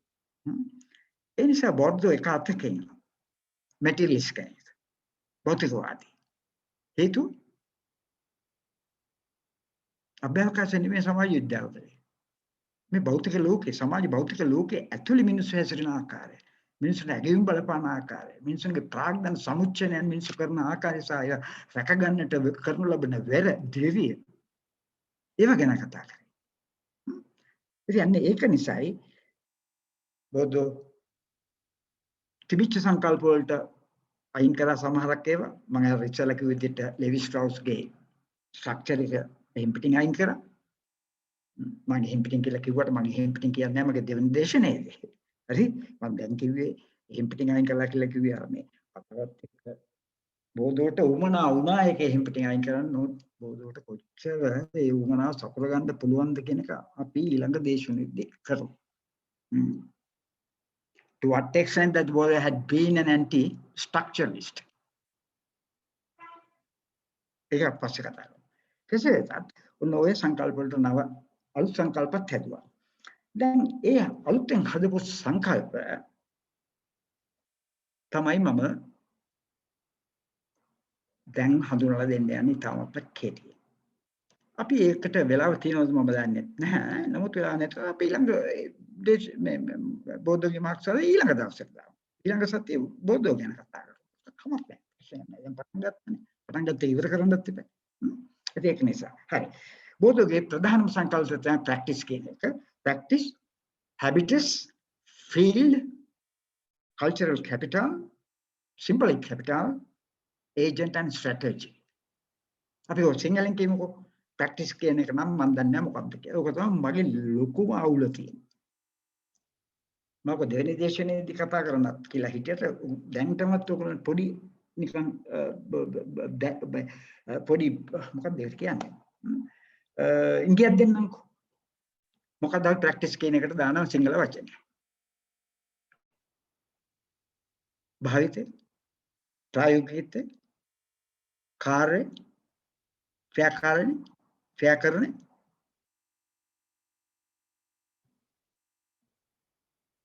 ඒ නිසා ප්‍රැක්ටිස් කියන වචනේ අපි සිංහලෙන් කතා කරනකොටම ලොකු ප්‍රශ්නයක් මතුවෙනවා. ඒකට නම්බන අපි සිංහල පාරිභාෂික වචන ඉදිරිපත් කරපු හැටි සමහර විට ඔයගොල්ලොත් නොමග යනවා මාත් නොමග ගියා සහ මම දැන් නම් නොමග ගිහිල්ලා නැහැ. මට දැන් තේරෙන නිසා ප්‍රැක්ටිස් කියන්නේ මොකද්ද ඕදෝ අදහස් කළේ කියන එක. සමහර විට නවකයෝ මොකද්ද ඒ නිසා මම දන්නේ නැහැ මොන වචනේ මම පාවිච්චි කළ යුතුද කියලා. මම නම් පාවිච්චි කරන්න කැමතියි. ප්‍රායෝගිකත්වයේ කියන වචනේ කැමතිද මම දන්නේ. මට ඒකත් හිතෙන්නේ. ක්‍රියාකාරීත්වයේ කියන එක වඩා හොඳයිද කියලා මට වෙලාවකට හිතෙනවා. මොකද ප්‍රායෝගිකත්වය කියලා කියන්නේ ප්‍රැක්ටිස් කරන එක නිකන් ස්විමින් ප්‍රැක්ටිස් වගේ. Cricket practice. එහෙම වෙන්න බෑ. ඒක නෙමෙයි ප්‍රැක්ටිස් කියලා. ඒක තියෙන මොනොටනස් ගතියක්. ඒකකාරී බවක් තියෙනවානේ. ක්‍රිකට් ප්‍රැක්ටිස් එකේ ස්විමින් ප්‍රැක්ටිස් එකේ එහෙම ප්‍රැක්ටිස් එකක් ගැන නෙමෙයි බෝධුව කතා කරන්නේ. ඒ විදිහේ ඒකාකාරී රටාවක් ගැන නෙමෙයි නවතාවක් ගැන නව්‍යතාවයක් ගැන. ඒක තමයි හැබිටස් එකේ තියෙන ප්‍රධානම අර්ථකථනය. ඒක නිසා කෙසේ වෙතත් ප්‍රැක්ටිස් ඊළඟට හැබිටස් කියන එක මම හිතන්නේ දර්ශනාසෝකෙන්දත් කතා කරලා කියලා මට හිතෙනවා මම එදා ඉන්න හම්බුනේ මගේ Zoom ලෙක්චර් එකක් තිබිච්ච නිසා කෙසේ වෙතත් හැබිටස් ගැන කතා කරලා මම හැබිටස් ගැනත් අපි පොඩ්ඩක් කතා කරමු. ඒකට මේ තව උපකාරයක් හැටියට අනිත් එක ෆීල් කියන එක ෆීල් කියන්නේ ශේෂ්ත්‍රය කල්චරල් කැපිටල් කියන්නේ සංස්කෘතික ප්‍රාග්ධනය සිම්බොලික් කැපිටල් කියන්නේ සංකේත ප්‍රාග්ධනය ඒජන්ට් කියන එක ස්ට්‍රැටජි කියන්නේ උපාශීලිකය ඒජන්ට් කියන එකත් අර ප්‍රැක්ටිස් වගේ මට ටිකක් අවුලක් මට කවුරු හරි ඉන්නවා නම් පස්සේ එන සතියකට කමන්නේ නිකන් කියන්නේ ඒජන්ට් කියන වචනට මෙන්න මේකයි උබින්නේ කියලා මට ඒජන්ට් කියන වචනේ පාවිච්චි කරන බොදු විතර නෙවෙයි පාවිච්චි කරන්නේ මම අන්තනේ ගින්සොත් පාවිච්චි කරනවා ඒජන්ට් කියන වචනේ මේ සමාජ චර්යාව පිළිබඳදී පුද්ගලයා හැසිරෙන්නේ පුද්ගලයා කියන ඉන්ඩිවිජුවල් කියන්නේ අපි ඉන්ඩිවිජුවල්ස්ලා මම ඉන්ඩිවිජුවල් කියන්නේ මේ සොසයිටි එක ඇතුලේ ඉතින් මගේ ඉන්ඩිවිජුවල් කියන එක අපි පුද්ගලයා තියෙන පුද්ගලයා කියන්නේ ස්වීයා කියන්න බෑ සෙල්ෆ් කියන්න බෑ මොකද ඒක ටික දාර්ශනික බරක් යුක්ත එකක් self කියන එක ස්වීයා ඒක නිකන් සබ්ජෙක්ට් එකක් එක්ක යන එක ඒක නිකන් අර ප්‍රොන්සි ෆූකෝඩියන් ටයිප් එකට සබ්ජෙක්ට් ෆෝමේෂන් එකක් ගන්න එහෙම නැත්නම් මේ ආර්ටිසියන් සබ්ජෙක්ට් ෆෝමේෂන් වගේ එකක් යනවා ඒ නිසා ඒක නෙමෙයි මේකට ඒජන්ට් කියන එකට එන වචනේ අපි මේවා දැනගත යුතුයි එහෙම නැතුව අපිට දැනුම පුළුල් කරගන්න බෑ යමෙක් කියන ලද මොකක් හෝ පත්‍රයක හෝ නැත්නම් පොතක කියන ලබන්නේ හරියට අපිට තේරුම් අරගන්න බෑ මෙයා කියන්නේ මේ ඇත්තද කියන එක තේරුම් ගන්න බෑ අප වචනවල නියම අර්ථය අපි දන්නේ නැත්නම් අපි වචනත් එක්ක පොරබදන්න වෙනවා ඒජන්ට් කියන වචනේට මට කියන්න පුළුවන් වෙන්නේ ඒජන්ත කියලා මොකද ඒජන්ත කියන්නේ ඒජන්ට් ඊට පස්සේ මම බැලුවා වෙන ඩික්ෂනරි එකේ තියෙන ක්‍රියාකාරකය අන්න ඒක නම් හොඳයි පුද්ගලයාට වැඩිය ඒ නිසා අපි ක්‍රියාකාරකය කියන වචනේ ඒජන්ට් කියන එකට පාවිච්චි කරමු ඉතින් මොකද හේතුව විවේත් එක්ක ක්‍රියා කරන පුද්ගලයා ක්‍රියාකාරකය ඒජන්ට් කිව්වම සමාජයට විවේක ගෙන යන්න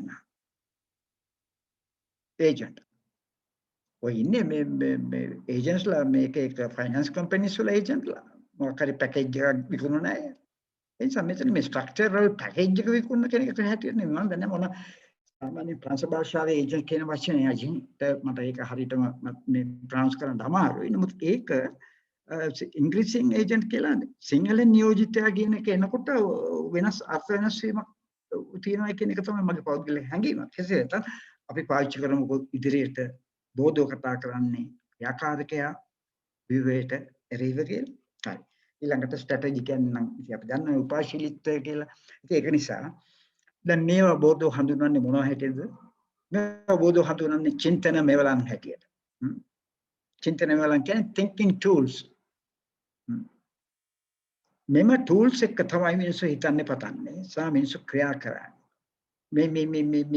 මේ ක්‍රියා කිරීම ප්‍රැක්ටිස් එක ක්‍රියාකාරකය ඒජන්ට් ක්‍රියා කරන කොට ඇති වෙන ලබන විවිධ ආකාරයේ ප්‍රති නිෂ්පාදන තියෙන හැබිටස් වගේ ඒ හැබිටස් එක ක්‍රියාත්මක වෙන්නේ ශාස්ත්‍රයක් ඇතුලේ ඒ ශාස්ත්‍රය අධ්‍යාපනය වෙන්න පුළුවන් සංස්කෘතික වෙන්න පුළුවන් ආගමික වෙන්න පුළුවන් දේශපාලනික වෙන්න පුළුවන් ආර්ථික වෙන්න පුළුවන් වෙනත් යමක් වෙන්න පුළුවන් පවුල් ෆීල්ඩ් එක වෙන්න පුළුවන් කැබැයිල් වල වගේ බෝධෝ ස්ටඩි කරපු ගවර්න්මන්ට් වෙන්න පුළුවන් ඉතින් ඒක නිසා ඒක ෆීල්ඩ් එක ඉතින් ඒක නිසා මේවත් ඔක්කොම thinking tools කියලා බෝධෝ කතා කරන්නේ ඒවා methodological tools not merely thinking tools as such, but they are methodological tools to study the role of the agent or role of the subject or role of the individual and the structure both.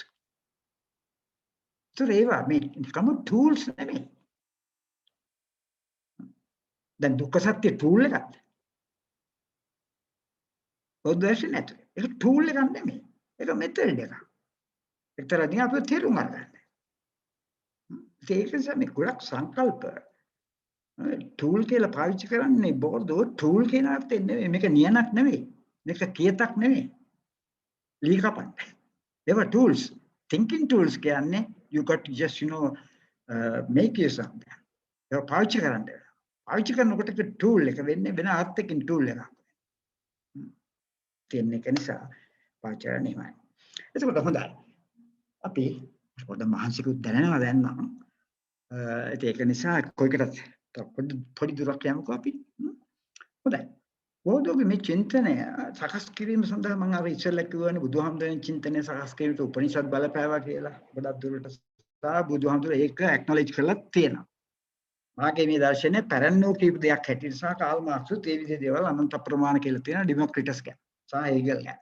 ඒක නිසා කාර්යයක් චින්තනය ස්වාධීන වෙන්න බෑ. Original නෑ. Original වෙන්න පුළුවන් සාර සංග්‍රහ කරලා එක්ලෙක්ටික් විදියට අරගෙන ඒක හදන සුප් එක ඒක වෙන්න පුළුවන්. ඒක හරියට අපේ සූප ශාස්ත්‍රඥ මේ ડોક્ટર පබ්ලිස්ගේ රාංජන වගේ. ඒතන ඔරිජිනැලිටි එකක් තියෙනවා පබ්ලිස්ගේ. නෝට් අරගන්න ලබනවා. මෙවලන් ආදී දේවල් ඒව එකට දාලා ඒක තමයි බුදුහමතුත් මම හිතන්නේ කියලා. ඒක තමයි කාල් මාක්ස් කරේ. ඒතන ඔරිජිනැලිටි එකක් ඒ විදිහට එනවා එක්ලෙක්ටික් වුණාට. සාර සංග්‍රහ වුණාට. ඒ හරි. අපි ඒකත් අන්තර කිව්වට බලමුකෝ. කොහොමද බෝධෝගේ මේ අදහස් වලට බලපාපු කට්ටිය කවුද කියලා? මැක්ස් වෙබර්, ඩර්කයි, Edmund Husserl, Marshall Mauss, Levi Strauss, Wittgenstein, Jean පියාජේ. මම ළඟදී කිව්වේ ඇත්තටම ඕක මේ දැන් අවුරුදු දෙක තුනක් විතර ඇති කවුද ලියලා තිබුණා මට ඕක ඉස්සෙල්ලා ඇත්තටම අහුුනේ නැහැ. ජොන් පියාජේ කියන්නේ මේ සයිකොලොජිස්ට් කෙනෙක් විශේෂයෙන්ම ළමා මනෝවිද්‍යාඥයෙක්. ඩෙවලොප්මන්ට් ගැන කතා කරනවා ජොන් පියාජේ එයාගේ පුත්‍රයා. Child conception of number, child conception of causality, child conception of time, child conception of space ආදී වශයෙන් ගොඩාක් පොත් ලියලා තියෙනවා. කොහොමද මේ කුඩා කාලේ දරුවන්ගේ බුද්ධි වර්ධනය ඇති වෙන්නේ? වචන අර ඩෙවලොප්මන්ටල් සයිකොලොජි මනෝවිද්‍යාව බෝධෝට බලපාලා තියෙනවා කියලා මම හිතන්නේ හැබිටස් වල ඩෙවලොප්මන්ට් එක ගැන කතා කරන්නේ. මම හිතනවා නේ මම ඇත්තටම කිව්වේ අර රචකයා නම් මතක නැහැ. එයා that he has seen a connection between Pierre Bourdieu's developmental habitus and Piaget's developmental psychology. ඒක නිසා පියාජෙත් අරගෙන තියෙනවා. ඒ නිසා මේවා තමයි සාමාන්‍යයෙන් බෝධෝගේ බලපාපු විශේෂ බලපාන ඒක වගේ මට හිතෙනවා මාක්ස් නම් මේ ෆූකෝගේ පවතියේ ෆූකෝ සමකාලීනනේ ෆූකෝ මම 1983 මට මතකයි හිටියේ. ඒතර සමකාලීනේ ෆූකෝ ඉතින් පව ගැන කතා කරපු මේ ප්‍රංශ එකම දාර්ශනිකයා පව ගැන කතා. ඒ නිසා බෝධිත් පව ගැන කතා කරන්නේ ප්‍රාග්ධනය ගැන කතා කරන්නේ ප්‍රාග්ධනය වෙන මාර්ගයෙන් නෙමෙයි සංස්කෘතික ප්‍රාග්ධනය. සහ අධ්‍යාපනික ප්‍රාග්ධනය සහ සංකේත ප්‍රාග්ධනය සහ සමාජ ප්‍රාග්ධනය මේව බලා ගන්න. දැන් අර දර්ශන මාව හඳුන්වනකොට මට දීපු මේ සමාජ ප්‍රාග්ධනය අධ්‍යාපන ප්‍රාග්ධනය කියන දෙක එකතුව මගේ බලය මගේ බලාගාරය ඩෙස්මන්ඩ් මල්ලිකාරච්චි කියන්නේ මෙන්න මගේ බලාගාරය ඔගොල්ලොත් කරන්නේ ඒ වැඩේ තමනුත් කරන්නේ ඒ වැඩේ ඒක නිසා මේ නිකම්ම මට ඔයගොල්ලෝ කියන්නේ කෙනෙක් මේ ලාංකික සමාජයේ තේරුම් අර ගැනීම සඳහා බෝර්දෝගේ මේ සංස්කෘතිය ප්‍රාග්ධනය සමාජ ප්‍රාග්ධනය අධ්‍යාපන ප්‍රාග්ධනය සහ හැබිටස් වගේ සංකල්ප පාවිච්චි කළ බැරිද ලංකාවේ අපේ දැනට මේ සමකාලීන සමාජයේ තියෙන බොහොමයක් නෝ දේවල් ඉගෙන ගන්නට හැබැයි මාක්ස් එක්ක බද්ධ කරන්න නම් වෙනවා. දැන් බද්ධ කළොත් නම් සාර්ථක වෙන්න ඉඩ තියෙනවා. බද්ධ නොකළොත් බෝධෝ වෙන්න පුළුවන්. බද්ධ කළොත් මාක්ස් වෙන්න පුළුවන්. හරි කෙසේ වෙතත් මේවා අපිට සංශ්ලේෂණය කරන්න පුළුවන් හැකියාවක් තියෙනවා. සින්තසයිස් කරන්න පුළුවන් වෙන්නේ. මොකද ඒක නිසා අපි මේ විදිහට අරගමු. නමුත් බෝධෝගේ සාමාන්‍යයෙන් තියෙන සංකල්පය තමයි මේ විග්‍රහය තමයි බෝර්ඩෝ වැඩියෙන්ම බලපාම ලැබුවේ මාක්ස්ගෙන් කියලා. මත් එක නොපිළිගන්නවත් නෙමෙයි. මාක්ස්ගේ සංකල්ප බෝධෝ මුල් කාලීන වශයෙන් පාවිච්චි කරලා තියෙන විශේෂයෙන් ඇල්ජීරියන්ස් ගැන පොත ලියනකොට සහ ඇල්ජීරියාවේ මේ කොලෝනියල් යටත්විච්වාද යුද්ධයක් වෙන කාලේ බෝර්ඩෝ කොල්ලෙක් නෙමෙයි තරුණෙක් කිමු. නිසා තරුණ මදේට තරුණ විශේෂයට සමහර අට බොහෝ දුරට අර මාක්ස්වාදී ට්‍රෙන්ඩ් එකට එහෙම නැත්නම් මාක්ස්වාදී සංකල්ප වලට කොන්ෆ්ලික්ට් කියන සංකල්පය වගේ ඝට්ටනය කියන සංකල්පයට බෝධෝ ඒ කාලේ ඇතුළු වුණා තමයි පසුකාලීන බෝධෝ සමාජ විද්‍යාවට ගියාට පස්සේ බෝධෝගේ අර දේශපාලන විඥානය මම හිතන්නේ හැරුණයි කියලා මට හිතෙන්නේ. ඒක අපි බලමු මගේ දෙවෙනි හා තුන්වෙනි දේශන දෙකේදී අපි බලමු මේකේ දේ නිවැරදිද කියලා. මට වැරදි වෙන්න පුළුවන්. මේක මගේ බෝධෝ ගැන මගේ කියවීමක් විතරයි. බෝධෝ ගැන ඒකායන පරම සත්‍ය නෙමෙයි.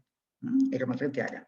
ඒක මගේ කියවීම. ඒකට එකඟ වීම ඔයගොල්ලෝ බෝධෝ ගැන කියන්න ඕන එකට එක වෙන්න සහ මාක්ස්වාදය ගැන කියවන්න දෙනවා එකට එකතු වෙන්න. කෙසේ වෙතත්. එතකොට මම මේ තේමාවෙන් මම උත්සාහ කරන්නේ මම අර ඉස්සෙල්ලා කියපු විදිහට මේ බෝධෝ සහ මාක්ස් අතර විභේදනයක් තියෙනවා බලපෑමක් ලැබුවා. විභේදනයක් තියෙනවා. ඒ කියන්නේ හිඩසක් තියෙනවා. ඒක නිකන් බෝධෝ සහ ග්‍රැම්ෂි අතර තියෙන සම්බන්ධය වගේ ඩිරෙක්ට් නෑ, රිජු නෑ. ස්ථතික නෑ. බෝධෝ විතර නෙවෙයි ඒ වගේ තියෙන අනන්ත අප්‍රමාණ මාක්ස් පාවිච්චි කරන සමාජ විද්‍යාඥයෝ ඉන්නවනේ මේ බටහිර ලෝකයේ ඇතුලේ. මොකද ඒ හරි ආකර්ශනීය මාක්ස් සංකල්ප ඒ ආකර්ෂණීය වුණාම හරි ලේසි විස්තර කරන්න කියලා හිතපු අය ඉන්නවා. මාක්ස්ගේ ප්‍රධාන අරමුණ සමාජය වෙනස් කිරීමේ අරමුණ පැත්තකින් තියලා සමාජය විග්‍රහ කිරීම සඳහා මාක්ස්ගේ සංකල්ප ගත්ත අය ඉන්නවා. පන්තිය, දරිද්‍රතාවය, ඝට්ටනය, ඩයලෙක්ටික් අනම්මනම් ඔක්කොම. බෝධොත් මම හිතන්නේ අන්න ඒ විදිහට අරගත්තයි කියන එකයි තියෙන. අපි ඒක ගැන කතා කරමු. මොකද විශේෂයෙන් බෝධෝ එහෙම අරගත්තට බෝධෝ අන්තිම පිළිබඳ සංකල්ප පිළිබඳ බෝධෝ එච්චර කැමැත්තක් දැක්වේ නෑ මාක්ස්ගේ. සායකම ආර්ථික ප්‍රාග්ධනයේ විතරක් ගැන මාක්ස් කතා කිරීම ගැන බෝධෝගේ කැමැත්තක් තිබුණේ නෑ. ඒක නිසා තමයි ප්‍රාග්ධනයේ ප්‍රකාර ගැන බෝධෝ මැදිහත් වෙන්නේ. ඒ ගැන මගේ කිසිම බෝධෝ සමග කිසි තරහක් අමනාපයක් හෝ එහෙම නැත්නම් ශාස්ත්‍රීය ප්‍රශ්නයක් මාත් බෝධෝගෙත් එක්ක නෑ. ඒක තාමත් වැදගත්. මම ඒක නැහැ කියන්නේ නැහැ. සංස්කෘති ප්‍රාග්ධනයේ විසින් බලය ක්‍රාශි කරලා ඒ බලය නැවත ප්‍රතිනිෂ්පාදනය කරලා මේ සමාජ පන්ති විභජනය ඇති කරනවා දුරස්ත කරන කෙනෙක් ගැන බෝධෝ කියන කතන්දරයට මම විරුද්ධ නැත. එනිසා අධ්‍යාපන ප්‍රාග්ධනයේ සමාජ ප්‍රාග්ධනයේ කියන සමාජ ප්‍රාග්ධනයේ ගේන්න පුළුවන් වෙනකොට ආර්ථික ප්‍රාග්ධනයක් ඒකෙන් බිහි වෙනවා. ඒක අත්‍යත්තක්. එනිසා ආර්ථික ප්‍රාග්ධනයේ නිසා සමාජ ප්‍රාග්ධනයක් ඇති වෙන්න ඉඩ තියෙනවා. මේවා අතර තියෙන අත්‍යන්ත අපෝක සම්බන්ධය පිළිබඳ අපෝක කියන වචනේ බෝධෝ එච්චරම පාවිච්චි කරන්නේ නැහැ. නමුත් මමයි කියන්නේ මේ සම්බන්ධය හිතිට තියෙනවා. ඒ නිසා අපිට මට තියෙන්නේ මේ පන්තිය පිළිබඳ ප්‍රශ්නය බෝධෝ විසින් හලපු එක ඒක හලලා ප්‍රාග්ධනයේ ප්‍රකාර පිළිබඳව බෝධෝගේ එක සහ ඒක පන්තියත් එක්ක සම්බන්ධ කරේ. මගේ දේවල් සම්බන්ධයෙන් මගේ පොඩි ප්‍රමාද මේ අමනාපයක් ශාස්ත්‍රීය අමනාපයක් එක්ක තියෙනවා. ඒක මම අර ඉස්සෙල්ලා කිව්වා වගේ ඇඟෙව්වා වගේ කිව්වේ නෑ. ඇඟෙව්වා වගේ බෝධෝ මාක්ස්ගෙන් ඈත් වෙන්නේ ප්‍රැක්ටිස් කියන සංකල්පය. ප්‍රැක්ටිස් එක තියෙනවා. බෝධෝගේ පොත ලොජික් ඔෆ් ප්‍රැක්ටිස් නෙමෙයි ප්‍රැක්ටිස්. දැන් ඒකේ රූපය අපි බෝධෝගේ කෘතින් තුලින්ම බලමු. බෝධෝ කියන ප්‍රැක්ටිස් එක මාක්ස් කියපු ප්‍රැක්ටිස් එකද ග්‍රැම්ෂි කියපු ප්‍රැක්ටිස් එකද එහෙම නැත්නම් ඇරෙන්ට් වගේ කියන අයගේ අර පොලිටිකල් ප්‍රැක්ටිස් එකද කියන එක අපි බැලිය යුතුයි. මොකද ග්‍රැම්ෂි කලේ ඇත්තටම ප්‍රයිමරි ඔෆ් ද පොලිටිකල් ගැන කතා කරනවා. බෝධෝ කරන්නේ ප්‍රයිමරි ඔෆ් ද සෝෂල් ගැන කතා කරනවා. ඒ නිසා මම මේ පොඩි ඉංග්‍රීසියක් දුන්නේ මගේ ඊළඟ දේශන වෙයිදී සමහර බොහෝ විට මම මෙන්න මේ දේ කතා කරා විශේෂයෙන් මයිකල් බ්‍රොවයිට් සහ වෙනත් අයට සහ බිජර් ෆවුලර් වගේ මම ඉස්සෙල්ලා කිව්වේ පීරිබෝධෝ ඔර්තොඩොක්ස් මාර්ක්සිස්ට් කියලා ලිපියක් ලියලා තියෙනවා කියලා. මයිකල් බ්‍රොවර් නැලිවේ කැටලිස්ට් වලට ඒක නිසා අන්න එතනදී අපි කතා කරමු කොහොමද මේ කියලා. තවම බෝධෝ හරියටම හඳුන්වලා දීපේ නැති නිසා මේක බෝධෝ පිළිබඳව නිකම්ම හැඳින්වීමක් නිසා බෝධෝ කවුද මොනවද කළේ මොනවද සංකල්ප කවුද බලපෑවේ කවුද සමකාලීන කියන එක කියන්න විතරයි මම මේ දේශනාව අදින්දිමත් කරන්නේ. අපි ඊළඟ දවසේ බෝධෝගේ සංකල්ප හැබිටුස් ප්‍රැක්ටිස් ෆීල්ඩ් ස්ට්‍රැටජි ආදී පිළිබඳව අපි කෙටියෙන් කතා කරමු. එදාටත් බැරි වෙලාවකට මට මදි වුණොත් බෝධෝගේ මාක්ස්වාදය තුන්වෙනි සතියට යැයි. එනිසා මේක දැනට සීම පිළිබඳව මේ අහන්න පැමිණීම ගැන මට ස්තුතිය තනිකරම ශ්‍රාවක මඩුලට හිමි වෙනවා. අපි නැවත හමුගමු. බොහොම ස්තුතියි. මම හිතන්නේ මාචාර්ය ඩෙස්මන් මල්ලිකාරච්චි මහතා අසනීප තත්ත්වයෙන් සම්පූර්ණ සුවය ලැබලා නැති අවස්ථාවකදී වුණත් ඇරයුම බාර අරගෙන කොහොම පොගේ දස්තියේ කල් දාපු එක මේ සතිය කරන්න ඕනේ කියලා හිතලා කරපු එක ඉතාම ගැඹුරු ස්තුතියක් පිරිනමනවා. මොකද මේ එතුමාටින් අවශ්‍ය බොහෝ සංකල්ප මූලික සංකල්ප පැහැදිලි කිරීම සහ බෝර්දුවණු කවුද ඔහුගේ ඓතිහාසික ස්ථානගත කිරීම තා හොඳින් සිද්ධ කෙරුණා කියලා මම විශ්වාස කරනවා. අප මම හිතන්නේ එතුමාට තවදුරටත් ප්‍රශ්නයක් හෝ දෙකක් තුනක් විතර ඇහුවට ප්‍රශ්නයක් නැහැ මට නම්. කමක් නැහැ දිග්ගස්සන්නේ නැතුව මොකද එහෙම නෙවෙයි මේක සංවාදේ පොඩ්ඩක් මොනවා ප්‍රශ්න මතුවෙලා ශ්‍රාවක මදුල්ලේ අය ගෙදර අරින්න ටිකක් මට නිකන් හිතෙන්නේ නැහැ. ඔව් සර් ඒක තමයි සර්. ඒක තමයි ප්‍රශ්න විවාද මේ එකට ආවේ නැත්තේ සර්ගේ මේ අසනීප තත්ත්වය සහ මේ මහන්සිය නිසා. නෑ කමන්නේ. කතා එකක් දෙකක් තුනකට සම්බන්ධ වුණාට ප්‍රශ්නයක් නෑ. අහන්නකෝ. ඔව්.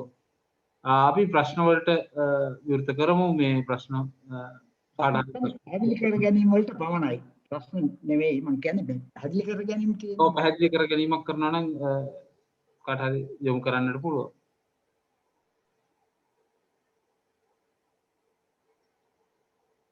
KD දර්ශන එහෙම ඉන්නවා අපේ. KD ඉන්නවද සර්? ඉන්නවා. KD ඉන්නවා. KD මොනවා හරි යහයි. මොනවද රාජිත ඉන්නවා අපේ මේ සර්ගේ ගෝලියෝ කීප දෙනෙක් ඉන්නවා. රාජිත. හරි එහෙනම් මොනවා හරි අහන්න කමන්නේ. බෝධෝ සම්බන්ධයෙන් අහන්න පංච සමාජය ගැන පංච විද්වතුන් ගැන. කල්පත් තියෙනවා කල්ප රාජපක්ෂ කල්ප මොන හරි අහනවද? ආට මොකක් හරි ක්ලැරිෆයි කරගන්න දෙයක්. නන්දහාමුදුරු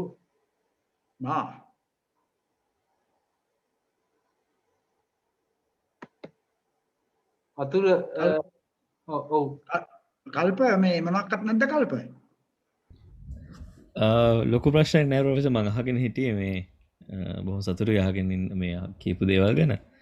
ලොකු ප්‍රශ්නයක් නෑ මේ අපි ඉන්න අයට අනිත් අයට ඉඩ දෙමු නේද? හොඳයි කල්ප. ඔව් දන්න සාමාන්‍යයෙන් මේ දේවල් ටිකක් නිසා කමන්නේ.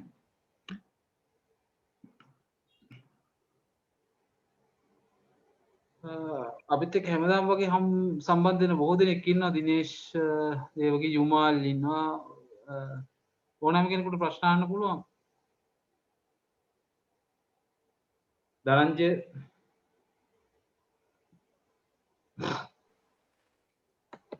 දර්ශනය මම ඇහෙනවද? ඔව් ඇහෙනවද? නෑ මේ නන්දහාමුදුරුවෝ. නන්දහාමුදුරුවෝද? ඔව් සර් මේ මම කතා කරන්නේ. ඔව් කියන්නේ. ඔව් සර් මෙහිමයි ඇත්තටම දැන් මම බෝධිය ගැන ඇත්ත ලොකු මට කියවීමක් නැහැ. ඒකත් එක්ක අද ලොකු කියවීමක් ආවා. ඔව් ඒකත් එක්ක මේ මට අර ප්‍රොපෝසල් එකක් කරන්න තියෙන ඇත්තටම මේ කියන්නේ දැන් බෝධියගේ සංකල්ප ගැන සර් විස්තර කරන්න දැන් සංකල්ප 5ක් වගේ ඒක අපිට ඉදිරි දවසකදී ඒ සංකල්ප පිළිබඳව වෙනම විග්‍රහයක් කරන්න පුළුවන් නම් මං හිතන්නේ සංකල්ප භූමියේ ස්ථාපිත කරන්න ලොකු උපකාරයක් කරගන්න පුළුවන් කියලා. ඔව්. ඔව්. ඒ නිසා යෝජනාව විතරයි මම සර් කරන්නේ. නැත්නම් ඔයාලා පැහැදිලි දේශනේ සම්බන්ධ කිසිම ගැටලුවක් නැහැ. අර සංකල්ප පිළිබඳව වෙනම විග්‍රහයක් කරගන්න පුළුවන් නම් අපිට දවසක් වගේ අරගෙන මේ සාකච්ඡාව තවදුරටත් පුළුල් තැනකට අරන් යන්න පුළුවන් කියලා යෝජනාවක් මම කරනවා. ඔව් මම ඒක තමයි කිව්වේ නන්දහාමුදුර මම කිව්වේ දැන් බොර්දුව ගැන මම හැඳින්වීම සහ යාගේ පරිසරය සහ ඒක ගැන විතරයි දැන් කතා කරේ. ඊළඟ දවසේ අපි සංකල්ප ගැන කතා කරමු. ඒකත් ඉතින් මේ විදිහටම වෙලාවක් යයි මට. ඊට පස්සේ තමයි ඇත්තටම මේ දර්ශන දීපු මාතෘකාවට මම ප්‍රවේශ වෙන්නේ. මම හිතන්නේ 3 වෙනි එකේ. එතකොට ටිකක් අවබෝධයක් තියෙනවා ප්‍රශ්න අහන්නත් පුළුවන්. එතකොට බෝධෝ හරියට ඉදුවා කියන සාමාන්‍ය බෝධෝට කතා කරන්න දීලා බෝධොත් එක්ක හැප්පෙන එක තමයි සාමාන්‍ය ශාස්ත්‍රීය සදාචාරය. ඔව් සර් මම එකගයි ඒක මේ මහාචාර්යතුමනි අතුල සමරකෝ. අනේ මම මහාචාර්යතුමනි මම ටිකක් පරක් වෙලා ජොයින් වුණේ දැන් නමුත් මම අර ලබන සතියේ කැමති ඔබතුමා නැවත මේ අර හැබි චූස් කවුද කතා කරන්නේ කියලා? මම අතුල සමරකෝන් කියලා කියන්නේ. අතුල අයියෝ අතුල සමරකෝන් කියලා කෙනෙක් කියන්න එපා. අතුල සමරකෝන් කියනවා මම දන්නා. අතුල සමරකෝන් කියලා කෙනෙක් කියවම ඔබ සතුටු කොහොමද ඉතා ඇතුලේ ඉතින් උඩින් ඉන්න පොඩ්ඩක් පරක් වුණා එනකොට වෙන මීටින් එකක් අයියෝ. හිටියා. එහෙමද අපි එන සතිය අරකටත් අපිට මොන හරි කියවගෙන එන්න වාගේ කියනවනම් මොන හරි තියෙනවද කියවගෙන එන්න වාගේ මම කියවගෙන ඉන්න දර්ශනකෙන් ඉල්ලා ගන්න මාගේ කොහොම සේසත තියෙන ශාස්ත්‍රීය සේසත දර්ශන ගාව තමයි තියෙන්නේ. මම කැමතිව දැන් හැබිටස් කියන සංකල්ප මොකද ගොඩක් අය මේක පාවිච්චි කරන මම දැක්ක සමාජ විද්‍යාඥයෝ අපේ ඇන්ටන් පියරත්න කියලා මහාචාර්යවරයෙක් කියන එයාගේ කෘතියක එයා භාවිතා කරලා තියෙන මේ හැබිචුස් කියන සංකල්පය මේ embodied social practice වශයෙන් මම ඒක ටිකක් කියුවා. අපි ලබන සතියේ සාකච්ඡාවට යමු මම හිතන්නේ ඔබතුමා ඔව් නෑ ඒක හරි ඇත්තටම එයා කියන කතන්දර embodied social practice තමයි habitus කියන්නේ. ඒක මේ කන්නේ නමුත් embodiment එක පිළිබඳව මට තියෙන අවුල තියෙන්නේ සහ මාර්ක්ස් ජීවිතුන් අතර හිටියනම් මාර්ක්ස්ට තියෙන බෝධොත් එක්ක තියෙන අවුල තියෙන embodiment එක කොහොමද එන්නේ කියන එක. නැත්නම් embodied තමයි ඒක හරි. ඔව් දැන් අපේ ලංකාවේ වමේ පක්ෂවල භාවිතාව වාගේ විග්‍රහ කරන්න පුළුවන් ඒ වාගේ පැත්තකින්. ලේසියම වමේ පක්ෂ විතරක් නෙමෙයි 2005 ඉඳලා ලාංකික දේශපාලනයේ සමහර ඡන්දදායකයගේ හැබිටුස් එක තියෙනවානේ. ඔව්. ඒක උඩ බෝධෝවත් අරගෙන ලංකාවේ ඡන්දදායකයගේ හැබිටුස් එක ඒ ෆීල්ඩ් එක ඇතුලේ ඡන්දදායකයා හැසිරෙන හැටි. ඊළඟට මේ දැන් 69 ලක්ෂයක් කොහොම හරි ඡන්ද ගියානේ නේද? ඔය 69 ලක්ෂයක හැබිටුස් එක කොහොමද ෂේප් වුනේ මෝල්ඩ් වුනේ මේ ස්ට්‍රක්චර් එක හැබිටුස් එකට විරුද්ධව තියෙන්නේ. ඊටම වැදගත් අපි සාකච්ඡාව ආරම්භ කරන ලබන සතියේ විතරම. ඔව් ඇත්ත අතුල ඔය එන්න මේ අතුලට මේ දර්ශනකෙන් ඉල්ලගන්නකො පොඩ්ඩක් මොනවා හරි මම ලියපු ඔව් සර් මම හොයාගන්න මම අනිවාර්යයෙන්ම හොයාගෙන කියවන්න. නෑ ඔය එහෙම නැත්නම් අතුල ඔයා මට මේ ඊමේල් එකේ එවුවොත් මම ඒකන්නම් මා ගාව තියෙන කීපයක්. හරි සර් මම දර්ශන ආරම්භ කරනවා. ඔයාගේ ඊමේල් එක මා ගාව තියෙනවනේ. තියෙන්නේ ඇතිදට මම ඊමේල් එවුවා ඉස්සර. ඔව් අර මොකක්ද අර මේ පනමා කේස් එක ගැන ඔයානේ ඕගනයිස් කරේ? ඔව් සර්. පනමා තක්කඩියෝ ගැන? මොකද ඔබතුමා ඒ දවස්වල අසනීප වෙලා හිටියේ ගම. අන්න හරි ඔව්. ඒ අර මාතර ගිහිල්ලා ඉන්න ගමන් මේ ප්‍රශ්නයක් ඇති වුණානේ අතුල ඒකයි. ඔව්. හදයි. ඒකට කවුක කේඩි? ඔව් සර්. මේ මට පැහැදිලි කර ගැනීමක් නෙමෙයි මම අදහසක් ඉදිරිපත් කරන්නම්. ඇත්තටම බොහොම ස්තුතියි මේ පැහැදිලි කිරීමට. මං ගාව දැන් මගේ අතේ තියෙන සර්ගේ සමාජ මානව විද්‍යාත්මක ලිපි ඒකේ තියෙන ලිපි දෙක තුන අපි කියවලා ඊළඟ සතියේදී ඇත්තටම මේ ගැටලු ගැන ඔබතුමාගෙන් අහන්න. අනිත් කාරණේ තමයි මේ දේශනාවේ පිටස්තර කාරණාවක්. ඔබතුමාගේ ඇත්තටම මං හිතන්නේ ලිපි විශාල ප්‍රමාණයක් තියෙනවා මේ පළ වෙලා තාම පොත්වලට ආපු නැති අපි ඉතින් ඒ ටික ඉක්මනට මේ පොතකට දෙකකට ගමු කියනත් මම යෝජනාව කරනවා. මම ඔබතුමාට කෝල් එකක් දෙන්නම් පහුවෙලා. මගේ ලිපිද? ඔව් සර්ගේ ලිපි. අනේ ඔව් මේ එකක් තමයි ඉතින් මගේ මේ නෑ ඇත්තටම මට මේ අර ජනගිනි මංකඩ එක මම කතා කරන්නත් හිටියේ සර්ගේ ඔය මේ මාක්ස්වාදී සාහිත්‍ය මේ ටෙරිගල්ටන්ගේ පොත ඒක දැන් print එකෙත් නැහැනේ. ඒත් සර්ගේ කතා කරලා ඉන්න එපා මොනවටත් කලින් ඒක බොහොම වටින පොතක් අපි නිතරම අතේ තියාගෙන පාවිච්චි කරනවා.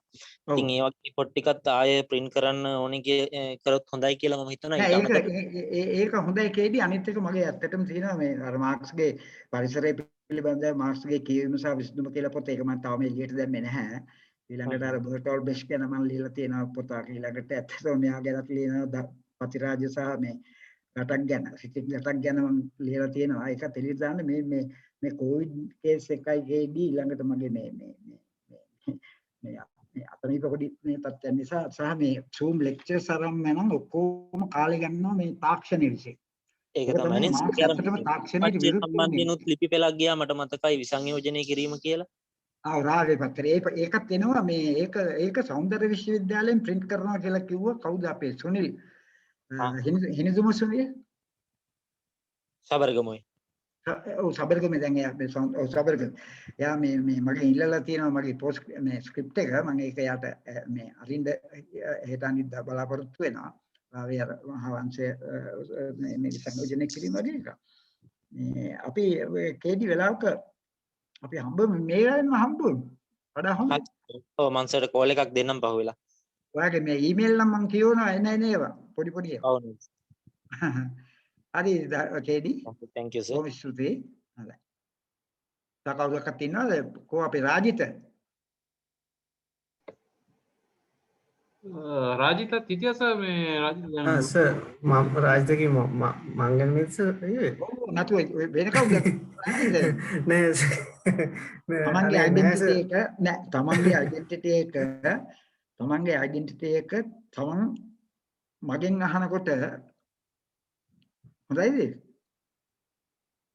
සර් නැහැ සර් මම මේ මට ප්‍රශ්න නම් එකක් නෙමෙයි ගොඩක් තියෙනවා මම බලාපොරොත්තු වෙනවා සර් ඉස්සරහදී මේ තාම සර් ලෙක්චර් එකට මේ අර ඇතුළට මේ සබ්ජෙක්ට් එක ඇතුළට මේ කතාව එන්නේ කියපු නැති නිසා ඒව විසඳෙයි කියලා මේ සර් තාම බෑග්ග්‍රවුන්ඩ් එක විතරක් කතා කරපු නිසා ඒ වගේ කියලා නිකන් මට විසඳන්න නෑ නෑ එහෙම මම දැනට එහෙම මේ ලොකු මේකක් නැහැ සර් මේ ඉස්සරහට ප්‍රශ්න වෙන විදිහට මම අහන්න බොහොම ස්තුතියි සර් මේ මම ඇත්තටම මේ එදත් සර්ට කිව්වේ මේ සර් මේ ලෙක්චර් එකක් කරන එක හරිම වටිනවා මේ මොකටම අපිට ඔව් හොඳයි ඒ නිසා ඔයාගේ කොහොමද ආකිටෙක්චර් තීසිස් එක හොඳට යනවද මේ දවස්වල යනවා සර් මම ඒක මෙසේට අප්ඩේට් එකක් දෙන්න මේ ඔව් මට පොඩ්ඩක් කතා කරන්නකෝ හරි ඔව් සර් අන්දෙන්න sir thank you sir thanks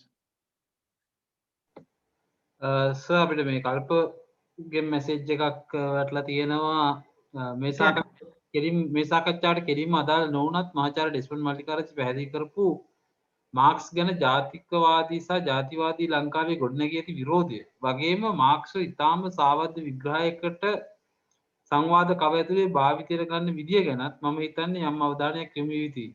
විශේෂයෙන්ම ඊළඟ සංවාදයකදී 21 වෙනි සියවසේ පන්ති අරගලයේ ස්වභාවය වගේ මාතෘකාවක් ගැන මහාචාර්ය ඩෙස්මන්ඩ්ගෙන් යම් දායකත්වයක් ගන්න පුළුවන් නම් වටිනවා. මේ කල්ප රාජපක්ෂ. ඔව් මොකද්ද සාවද්දී කියලා එයා කියන්නේ මොනවද? ඒ කියන්නේ ඇකඩමිකලි මාක්ස් කුමාරි කියපුවා වැරදිද? ඒ කියන්නේ ෆැක්චුවලි අපි වැරදිද මාක්ස් කෝට් කරනවා ඒවා එකක්ද මොකක්ද? සාවද්දී කියන්නේ මොකද්ද?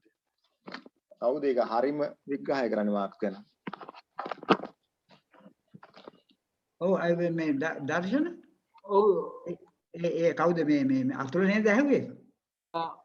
ඔව් සර් මම ඇහුවා. ඔව් ඒක තමයි මටත් ඒක වැඩි තේරුන්නේ නැහැ මොකද්ද ඒක ඒ ප්‍රශ්නේ මට හරියට තේරුන්නේ නැහැ දර්ශන අහන්නකො කල්පගේ කල්පක මම කිව්වේ අදහසක් විදිහට ඒ කියන්නේ මම මොහුගේ කාලේ සම්බන්ධ වෙච්ච සමහර සංවාද ඇතුලේ සිද්ධ වෙච්ච කාරණා මං හිතන්නේ එක්ක මං කියපු කාරණා මොකද එක පැත්තකින් ප්‍රතික්ෂේප කිරීම අතරම මම හිතන්නේ සාවද්ද විදියට තමන්ගේ දේශපාලන ව්‍යාපෘති ඇතුලේ පාවිච්චි කරන විදිහත් දකින්න පුළුවන් වුණා හින්දා මම කිව්වේ. දෙවෙනි කාරණේ විදිහට මං කියේ ප්‍රොෆෙසර් පුළුවන් නම් පන්ති අරගලේ සම්බන්ධයෙන් පොඩි අදහසක් අපිට ඉදිරිපත් කරන්න මොකද යම් විදිහක මේ වෙද්දි මතයක් තියෙනවා පන්ති අරගලය කියලා එකක් නැහැ කියලා එක පැත්තකින්. හරියට හරි. ඔව්. අනිත් පැත්තෙන් තියෙනවා පන්ති අරගලය කියන එක මේ මාක්ස්වාදීන්ට රැට පේන හීනයක් වගේ එකක් කියලා. ඔව්. ඔව්. ඒ නිසා ඒ අදහස් දෙක ගැනත් ප්‍රොෆෙසර්ගේ අදහස් පොඩ්ඩක් අපිට ඉදිරිපත් කරන්න පුළුවන් නම් ගොඩක් කාලෝචිතයි මං හිතන්නේ. ඔව් අනේ thank you කල්ප මේ ඔයා ගාව මගේ ඊමේල් එක තියෙනව නේද? තියෙනවා මම දර්ශනගෙන් ඉල්ලගත්තා ඇත්තටම. දර්ශනගෙන් නෙවෙයි මං ඔයාට දුන්නේ ගෙදර ආපු වෙලාවේ. ඔව් ඒකට එව්වා මේ ප්‍රොෆෙසර්ට මේකට මේ උත්තර හම්බුන්නේ නැහැ සමහර වෙලාවට ඒ නිසා මං ආයෙ ඉල්ලගත්ත දර්ශනගෙන් ඒකට කියලා. මේ ඒකට ඕකට පොඩ්ඩක් දාලා එවනවද මේ ඔය දෙක ගැන පොඩ්ඩක් මම ගොඩාක්ම දන්නේ නැහැ ඇත්තටම ක්ලාස් ස්ට්‍රගල් එකක් සම්බන්ධයෙන් මේ ක්ලාස් ස්ට්‍රගල් එක පිළිබඳව තියෙන ලබන මේ දැනට යන සාමාන්‍යයෙන් ලිබරල් ක්‍රිටිසිසම්ස් වගේ දේවල් නේ යන්නේ ක්ලාස් ස්ට්‍රගල් එකක් ගැන. අතරම බෝධොත් ඕකට සම්බන්ධයි මේ ඔය කල්ප කියන කේස් එකට බෝධොත් සම්බන්ධ ඒක මම බෝධෝගේ මාක්ස්වාදී පිළිබඳ දේශනයේදී කියන්න නෝත් මම ඉස්සෙල්ලා කිව්වේ කල්ප මයිකල් බුරවෝයි සාමාන්‍යයෙන් මේ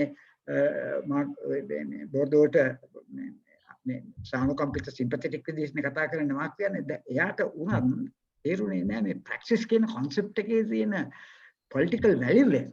ඒ political value එක බෝධෝ ගාව නැහැ. ඒක මම අනිත් දවසේ නෙවෙයි ඊළඟ දවසේ හරි අපි කතා කරමු. අරකට ඔයා කියපේ ක්ලාස් ස්ට්‍රගල් එක ගැන අපි කතා කරන්න. ඔයා මට චූටි පොඩි මතකයක් එවන්න නෝට් එකක් කරා. අනිවාර්යයෙන්. මොකද මේ මට තේරුණ එකක් තමයි අර ප්‍රොෆෙසර් කියපු කාරණාත් එක්ක බෝධියගේ ඇතුලේ තියෙන සහ මාක්ස් අතර තියෙන පරතරය මම හිතන්නේ මට සෙන්ස් වුණ විදිහ තමයි ඔය ප්‍රැක්ටිස් එක කියන එක අතර තියෙන පරතරය කියන එක. අනිවාර්යයෙන්. ඒ නිසා මම ඒ යෝජනාව කරෙත් මොකද මම හිතනවා ඊටාම වැදගත් වෙයි ටිකක් ලංකාවේ මේ යන සංවාද සංස්කෘතියත් එක්ක මට පේන්නේ මේ වගේ මැදිහත් වීමක් කරනවා නම්. හරි ෂෝ. ඔව් හොඳයි. ඔව් සුදු professor. right. My regards to your wife please. හරි. ඉනේද එහෙනම් අපිට තව විශේෂයෙන්ම කවගේ හරි අදහසක් ප්‍රකාශ කරන්න තියෙනවා නම් අපි ඒක බලන්න පුළුවන්. එහෙම නම් අපිට වයින්ඩ් අප් කරන්න පුළුවන් නේ සර් මේ. ඔව් පුළුවන්. ඔව් පුළුවන්. ඔයා මට රැට කෝල් එකක් දෙනවද? හොඳයි සර් හොඳයි මම රට කතා කරන්නම් සර්. විනාඩි 10කින් විතර. හොඳයි. ඔව් ඔව් මම කතා කරන්නම් සර්. හොඳයි. හොඳයි දර්ශන. thank you.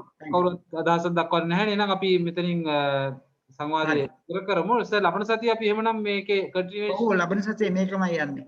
ඔව් මේකම අපි කන්ටිනියු කරමු. අපි සියලු කරනවා මේ ලබන සතියේදී ජොයින් වෙන්න කියලා මේ ලින්ක් එකමයි මේ පාස්කෝඩ් එකමයි මේ සියල්ල එක විදියමයි. ලබන සතියේ මේකේ දෙවෙනි කොටස අපි එක්ක අපි මහාචාර්ය ඩෙස්මන් මාලිකාරච්චි මහතා සමග අපි ලබන සතියේදී හම්බ වෙමු මේකෙම ඊළඟ කොටස විදියට. සම්බන්ධ වෙච්ච සියලු දෙනාට ස්තුතියි. thank you දර්ශන. thank you very much. කාලය සහ මේ වෙලාවේ මේ අපහසු තත්ත්වයක් යටතේදී මේකට සම්බන්ධ වීම කියලා. මොකද දන්නවා මේ පහුගිය දවස් ටිකේම කකුල ඇඳ උඩ තියාගෙන පොට්ට තුනක් තියාගෙන සිටියේ. කකුල කොට්ට තුනක් උඩ තියාගෙන හරි අමාරුවෙන් පොගේ දැනුත් එහෙම තමයි මේ කතා කරේ. ඔව් ඒක තමයි. හරි. thank you sir. ඔබතුමාට ඉක්මනින් සුවපත් වෙන්න. okay right thanks everyone thank you thank you sir thank you both. right thank you